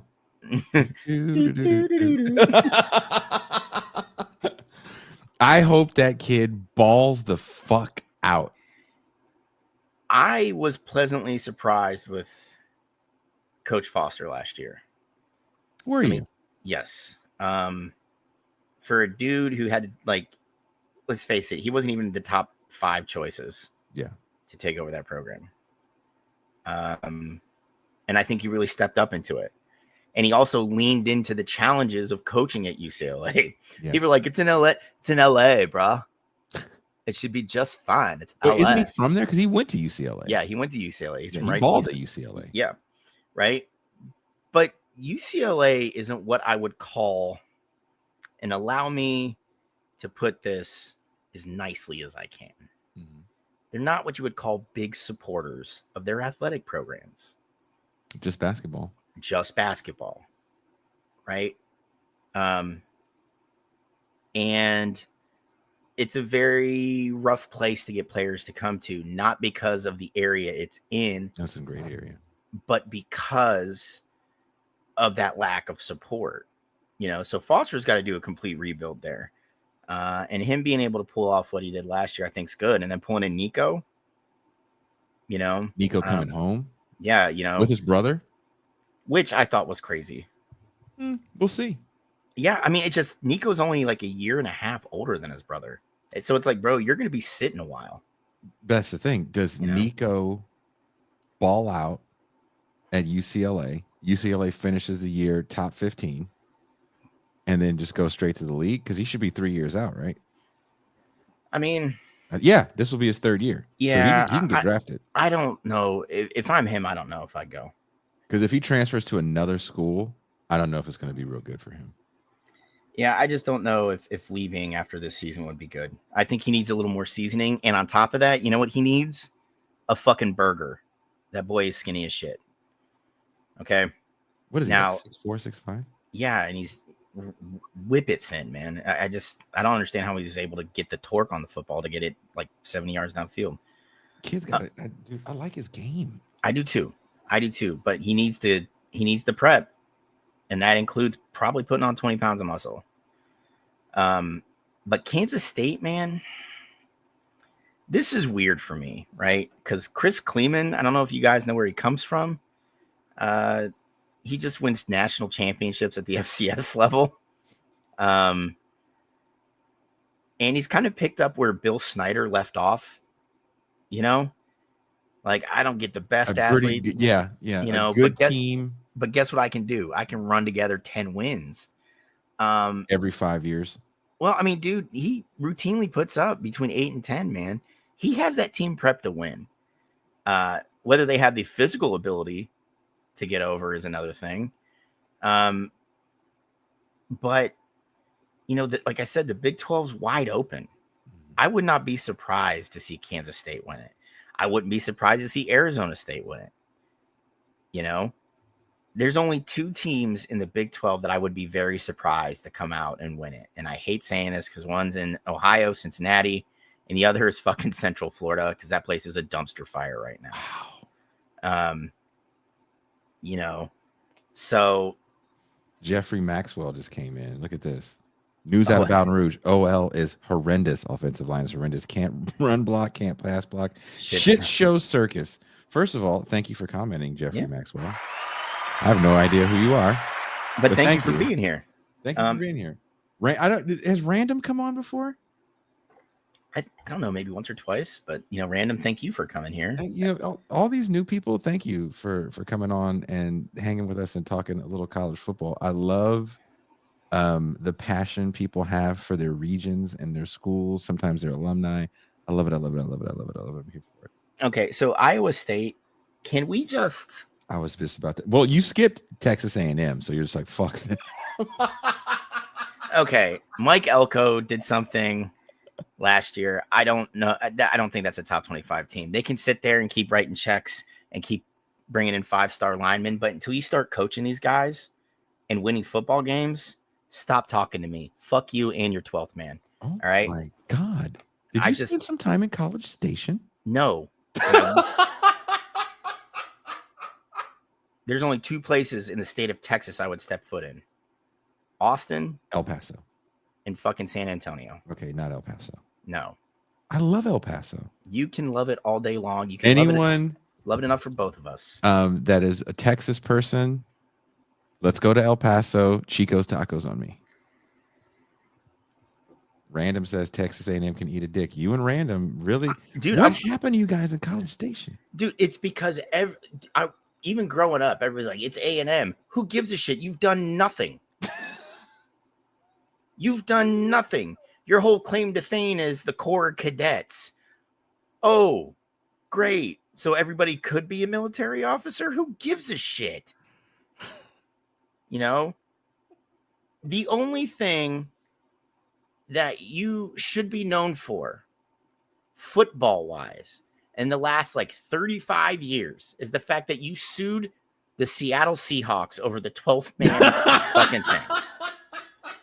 I was going to say Johnny Manziel, but geez, okay. Or Jordan Matthews. You know, I'm over the A&M thing, man. And when you look at Manziel and Myles Garrett, right? Myles Von Miller. Yeah, and Vaughn. Okay. Bro, yeah, you had 3, of the all-time college greats. Yes. Right? And I think out of the 3, Myles Garrett is going to go down as the best one of the 3. No knock against Von Miller. It's just, the last 5 years that you can't stay healthy. And all Myles Garrett has done is rack up 100 sacks before he turns 29. Myles Garrett, is one of those people where you look at him, you're like, I don't think that's steroids. It's literally genetics, and it's not fair.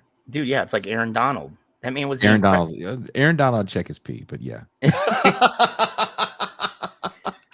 Just one time, just late in his career, you pee this for me real quick. All right, just check it. But I'm sorry, A&M, you've never won a national title. You fucking barely won in the old Southwest Conference days. You didn't win much in the Big 12, and you sure as fucking wouldn't shit in the SEC. They are just a torment. You are always going to be little brother to Texas. You are always going to be fucking 8 or below in the SEC. Sorry, dude. Jeffrey Maxwell came in the fucking door. Jeffrey, we don't know who you are, but you're just coming in here swinging for the fences, throwing haymakers. University of Texas San Antonio is going to bypass A&M at some point. Oh, my goodness. I would love to see the Roadrunners become the second best collegiate football program in the state of Texas. I would love that. Can I tell you that Roadrunners are native to where I live? Literally on my dirt road that I live on. Are they chased by coyotes that throw anvils at them? They are chased by me with my camera going, oh my God, stay still. You're so cute. Probably wearing those shorts too. Wear these shorts. Mm-hmm. Yeah. I saw a camel cricket today. So look that up if you don't know what it is. It is a massive bug and a roadrunner, and roadrunners are awesome. Okay, but Iowa State, can we say that Matt Campbell, you've done phenomenal in Ames, Iowa? You got them to where they win 8 games, sometimes 9, something unheard of in Ames. Why? Why are the Cyclones consistently in preseason top 25s or they should have been in there? No. They have a decent defense. Cool. I don't know, man. Every year this team gets hyped up because of Matt Campbell, and who I think is a phenomenal coach. Mm-hmm. And every year they're like, 8 wins sounds good. We'll stop here. It's just, I will never understand it.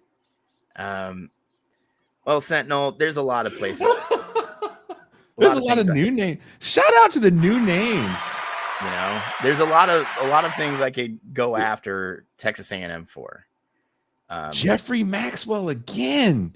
Who the fuck is Jeff? Jeff is right on this one. Jeff is coming in with the haymakers. I'm here for it. I'm not being sarcastic or facetious. Brother Jeff. Tulane, behind Boise State, Tulane is probably the best group of 6 team in that we have right now. So I'm Jeffrey, me and you right here, dude. You know what? Tulane is going to be a formidable opponent. And I think Tulane Give them a couple more years. They are going to challenge LSU for some Louisiana talent. I could see that. Here's the thing. I think Tulane is trying to set themselves up so when the big domino does fall and these super leagues are the super league is formed, they want in, right? I would let them in, honestly. They've put together a pretty good resume over the last 5 or 6 years. Yeah. I mean, it's better than Northwestern's. You know who else has put together a decent resume over the last few years, as far as like being a decent winning team up in it's in Lafayette. Oh, ULL. Thank you, University of Louisiana Lafayette. Yeah. Thank you. Yeah, I like watching them play. They're always fun to watch. Dude, it started under Billy Napier. Yeah, his successor's done a phenomenal job. I just if I am a conference commissioner and I want to flesh out good super conferences, right? Which, like it or lump it, it's going to happen. I'm sorry, guys. Private equity and venture capital money is coming into these leagues, whether you want it to happen or not. You want a good fleshed out product. I don't think dragging the corpse of Vanderbilt or Northwestern, essentially the doormats of the Big Ten and the SEC. The private universities that you would think would be putting out better talent, but they're putting out, congressmen. Yeah, and let's face it, like Vanderbilt's more known for their baseball team. You don't hear ka-ching when you hear college baseball. Is it fun to watch? Yeah.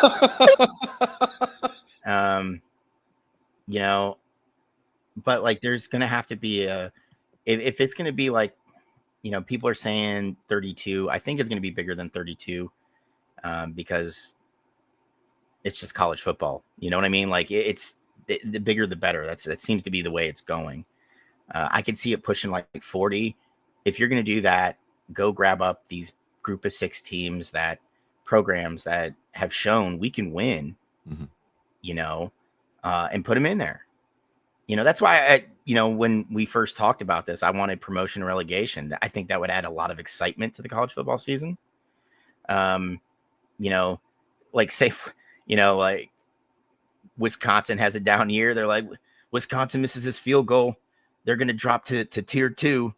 And, like ULL will move up to tier 1, like that would be nuts.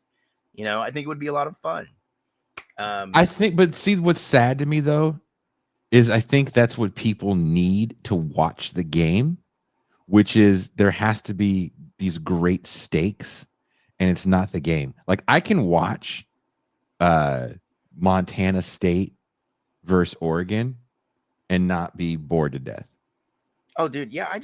I like watching football. Yeah. We're the same guy. That's why we'll watch Canadian football. I watch Canadian football. I watch UFL. When Fayetteville had a team, I'd go to the Arena League games. Like I enjoy the sport. I enjoy the players. I love the game. It's who I think I've told this story before. The family that I lived with got enamored with Colin Kaepernick because we were able to watch, like me and the dad would watch college football from the moment we woke up, right? Because we live in California, because it starts at like 9 a.m. Until pretty much when people are ready to go to sleep. And we watched a lot of Reno games. Yeah. And Kaepernick had broke the record, I think, at the time or set a record for like the most pass yards and rushing yards by a quarterback. He's like 10,000, or maybe he's the only guy with like 10,000 passing yards and like 5,000 or 6,000 rushing yards as a quarterback. It's some ridiculous statistic for a person to have. And we would watch this guy play. And I remember the dad would be like, I think this kid's going to be pretty good in the pros. And I think I was gone on tour, but he went to see Kaepernick play in a bowl game because the bowl game was in San Francisco. Yeah. At the new stadium. So, and it wasn't because he thought the University of Reno, Nevada is a powerhouse program. They play in like high school bleachers. Yeah. It's because when you watch these games, there's always a handful of kids. You go, damn, like San Jose, like watching the San Jose State game at 10:30 on a Saturday is a lot of fun for me. And that's what sports is about for me. Yeah. And when let's look at the bottom three really quick. BYU, they're building something. Boise State, we've already talked about. But Texas Tech, we both need to talk about this, man. Mm-hmm. This is oil money at work.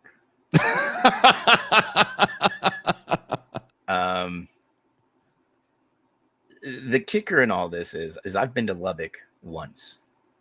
Mm-hmm. There's nothing there. Mm-mm. And you managed to pull, I think, five stars mm-hmm.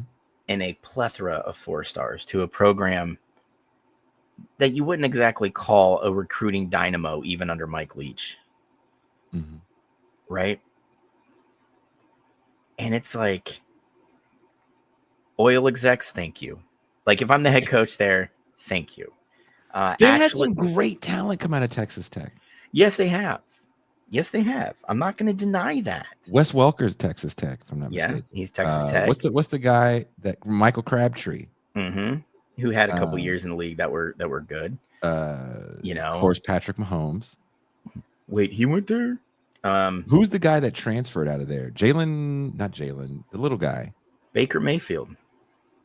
No, was he Texas Tech first? He started at Tech, yeah. No, the little guy that's in the league right now, and I'm blanking on his name. He looks like my oldest son. He's part Asian, runs real fast, throws real far. Wow. Come on, how can it be a better description than that? I can't think of his name. This is killing me. Kyle Rittenhouse.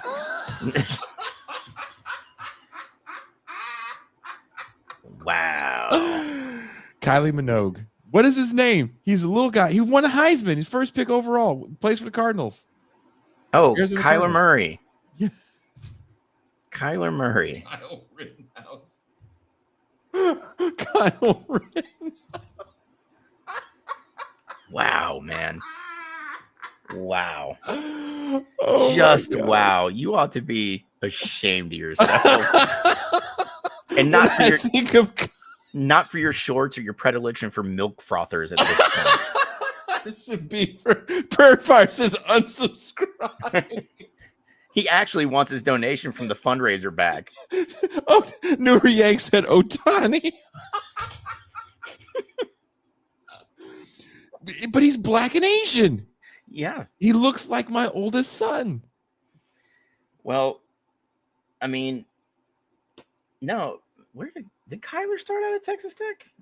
I believe he started at Texas Tech. I thought he started out at Oklahoma and then USC. No, he didn't. He didn't. He graduated at Oklahoma. He did graduate. Drea said, "This is why your mom unsubscribed." Ouch, Drea. I didn't tell you. My mom was a patron. I'm gonna fucking bore you guys again. Mac, my mom was a patron. I messaged my mom because I can't get my driver's license mailed here in Mexico. So I said, "Hey, I'll send you money if you can mail me my new renewed driver's license and my tags and my PayPal debit card." And she goes, "Oh, no, there's a reason why she couldn't do it. I won't get into it." Okay. And we get off the phone. No problem. She's like, "Oh, love you." Like, like moms do. And then I get this notification on Patreon that Pamela Davis has unsubscribed. I'm like, dude, when I was running You Don't Know History, yeah, I had one of the great followers on then Twitter, one of my favorites, but he wrote a book called essentially about gun culture in the United States. And we talked about it, like gun laws and everything in this country. Now, keep in mind, my mother's never vocalized her support of the Second Amendment. Mm-hmm.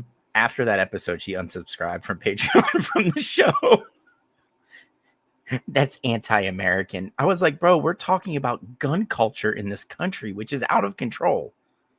But okay, save your $5. Yeah, Yeah, my mom was just I was like, first of all, no, my mom unsubscribed. Just So moms are just they're fucking mean, man. yeah. It's fucking some cold shit, dude. Yeah. But yeah, Texas Tech, that's like the sexy pick, right? And it's like they're putting together a lot of guys for the first time, a lot of freshmen, and you expect them to go gangbusters on the Big 12. Okay, let's see how this goes. Stranger things have happened. You are absolutely correct, and as I've already said like 50 times, the Big 12 is pretty wide open. College football is wide open. We have to admit right now, the transfer portal has changed the game because something that we have is the unpredictability of money. Yep. I don't think last year was an anomaly where you saw players say, F it, I'm out within 4 games. It's going to happen again. Yeah. I mean, it's going to continue to happen. I don't think that, bum kid from UNLV is going to be the exception. I think that is going to be more the rule. As some of these kids go to school and they don't get the playing time they want, why wait? They're not waiting. That 4 games, they know it. 4 games. If I'm not, but this is going to be I'm predicting this now. We're going to see by week 4, we're going to see a couple big names throw their names in the transfer portal because of playing time. Because we're still dealing with coaches that don't know how to talk to people. And we're dealing with and I hate to speak generationally because I don't believe in it, but there is some young people coming out now. If you read any of these recent work studies and reports where there's certain treatments they're just not standing for. Mm-hmm. And unlike before, they're making money. Yeah. And I can't say I blame them. Like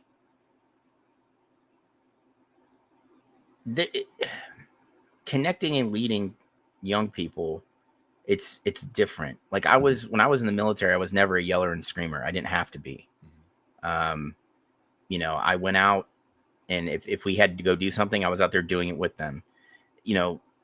I would call them colorful names like fuck stick or satchel of dicks or, a million other variations of swear words.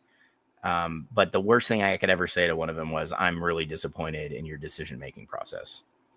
Right. That would wound them in ways that I can't even put into words.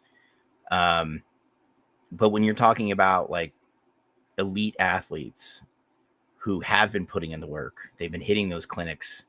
They do the traveling teams, they do the 7-on-7 leagues. This is what they've been doing. They've been prepping themselves to go to college for 3 years and then go to the pros.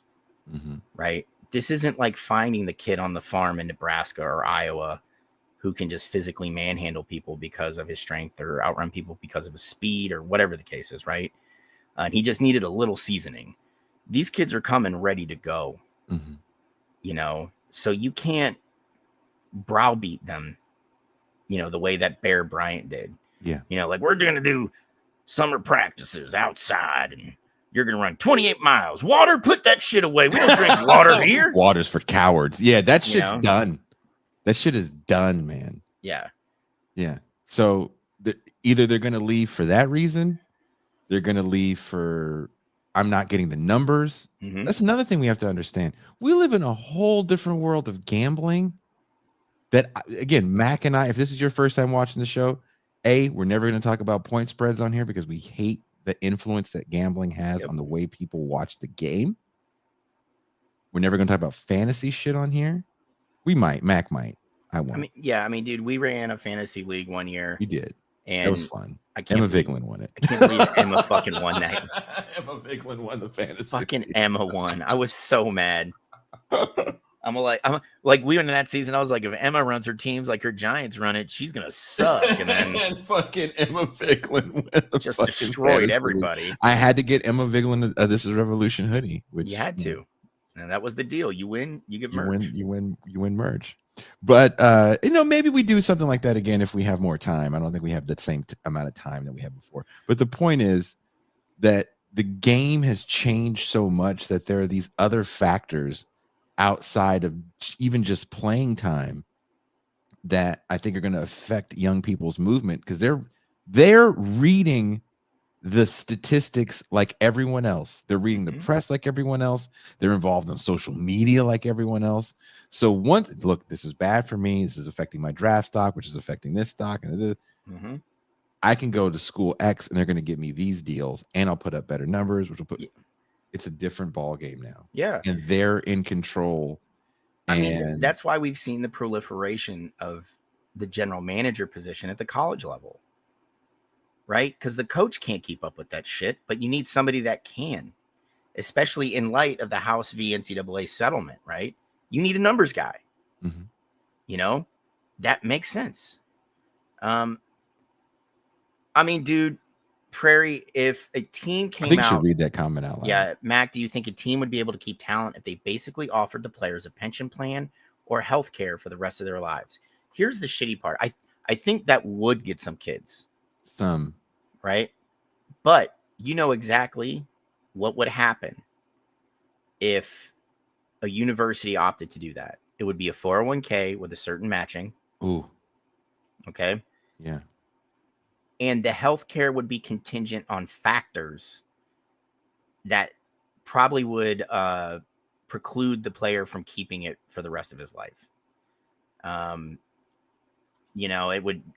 Can you imagine? Like, I can imagine a school. Can you see like a school like UNC, Jason? Like, sure, yeah, we're going to offer you a retirement and healthcare for the rest of your days for playing here for at least 3 years. And that player's gonna be like, well, shit. Okay. I don't think college, sadly. Hold up. Hear me out. And then because this kid, like we have been saying, is kind of training for this moment for his whole life. So he's got an attorney and he hands the paperwork off the attorney. And the attorney's like, whoa, dude, it's a 401k. They match like 2% of whatever you put in it. Right. And the healthcare is contingent on you getting to the league, playing X amount of years, like it would be some shit like that. And at that point, the kid's like, fuck you, dude. Because we know this is the United States. We don't offer pensions anymore. In the words of the great poet, Childish Gambino, this is America. Okay? Like, I didn't know where you were going with that. All right? Like, that's the long and short of it. Yeah.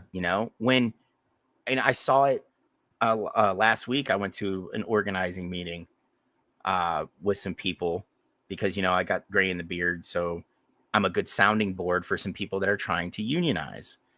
And they brought up a pension and the company rep laughed at them. Damn. And then they brought up, well, everybody in the C-suite gets a pension. Why can't we get a pension? Well, that would bankrupt the company. How? Explain that to me. And he couldn't. Like these companies do not want to offer you something for putting in 20 years of work. They don't give a shit. I would love to see you, Prairie, become the head of the Nebraska Board of Regents and offer pensions to offensive and defensive linemen. I would love that. Because if anybody needs them badly, it's probably college linemen, because a lot of these kids are going to the league. Are not going to go to the league, and a lot of them are going to suffer chronic ailments from CTE. Even though we're doing gnarled hands alone. Yeah, no, even though we're doing the shells to protect players, we're limiting contact. Their entire reason for being is to smash head to head with another large man lined up directly across from them. That's the sad thing. But like, Prairie, I would like to, there would probably be some kids that would do it if it was exactly a pension and a lifetime for the healthcare, but it will never be that. It would be caught, into the language of the contract that these schools are going to try and trap kids in. And I'm sure we're we're not hearing about it yet, but I'm sure it's going to come out where some kid has his attorney read an NIL contract or contract from the school for those payments that are supposed to be forthcoming to athletes, that have conditions that aren't supposed to be there, just so the schools can get out of paying that player, even though they have a settlement that they opted into to facilitate those payments. Well, we're coming up. You have to go. Yeah, I got physical therapy in the morning, guys. My physical therapist called me at like 4:00, like, "Hey, man, can we switch to tomorrow morning? I'm going to Bali on Friday." Oh, fuck you, man. Does your physical therapist wear hemp pants? No. He's actually really good at his job. I'm very happy with what he's been able to do with my gnarled spinal cord. But I'm like, Bali? I was like, how long are you going to be in Bali? He's like, 2 weeks. I'm like, what the fuck did you do? What mother load did you hit? I've been saving for 5 years to take this trip, man. Jesus Christ. And it's I'm also a little cheaper in certain parts. I knew people that would work for 4 or 5 months, live in their car, and then go live there for 3 or 4 months. Well, I don't know what he's doing, but I'm just like, bro, you've been saving for 5 years to go on a 2-week vacation. That makes me sad. Well, first of all, everybody is shitting on these shorts, dude.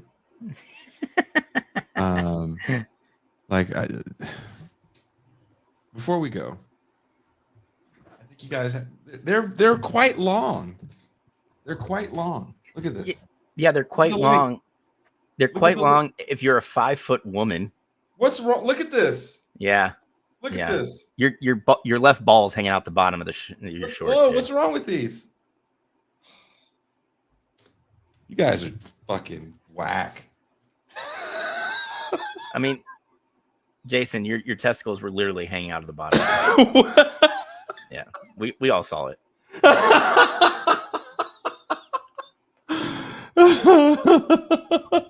Yeah, exactly, Virtuoso. Who wears short shorts? Jason wears short shorts. I do. He likes them snug, so one nut is on either side of that center seam.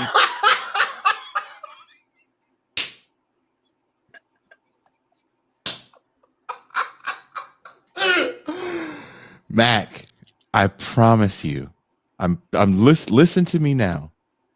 I know it's hot where you are. You are in Fayetteville, North Carolina. Indeed. If you wear these shorts, and there's look at the mobility. Look at the mobility. Look at this. Here we go. He's gonna stretch. Look at this mobility. Look at this. Oh, bottom to bottom squats right now. Look at that mobility. Look at that. You know, the woman you took those from wore them before she was penetrated by somebody, right?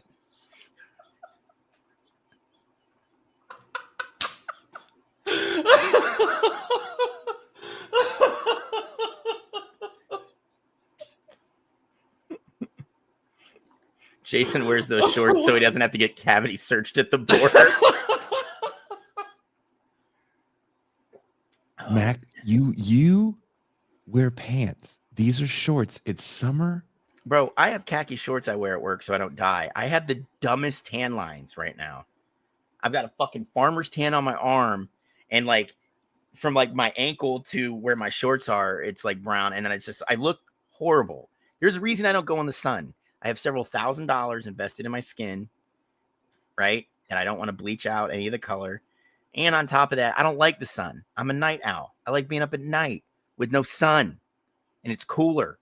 Look, put on the shorts, cuff them a little. No. Yeah. No. Yeah. And then the bean bag sits real nice. No. I'm not cuffing my shorts.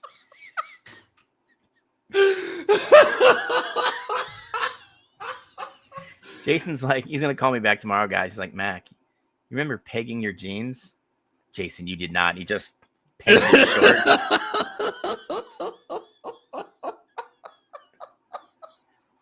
That's what I did with these. I pegged them. Right? They look great. I'm glad you're secure in your masculinity, Jason. I really am. Barry says Jason's so broke he can't even afford pants that go to his knee.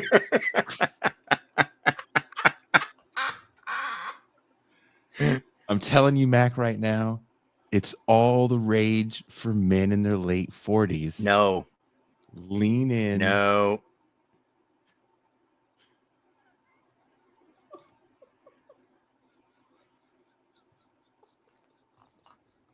No, Nuri, there.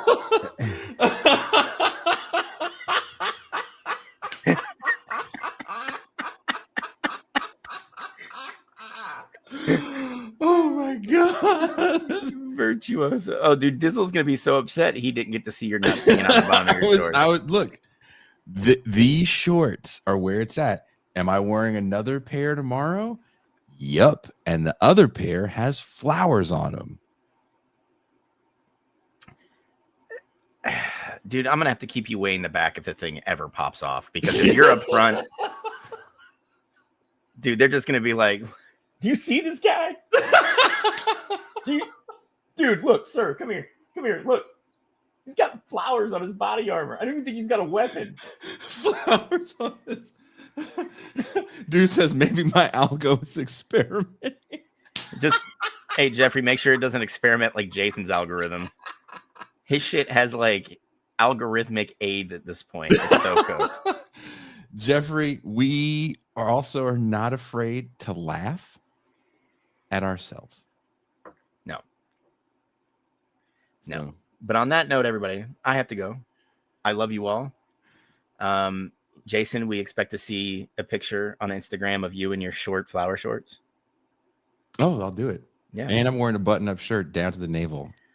Oh, you are doing crazy crunches. You are leaning into this like bohemian American expat in Mexico thing. Motherfucker, dude, have you ever just like looked at yourself in the mirror and been like, you're like the dude in Silence of the Lambs?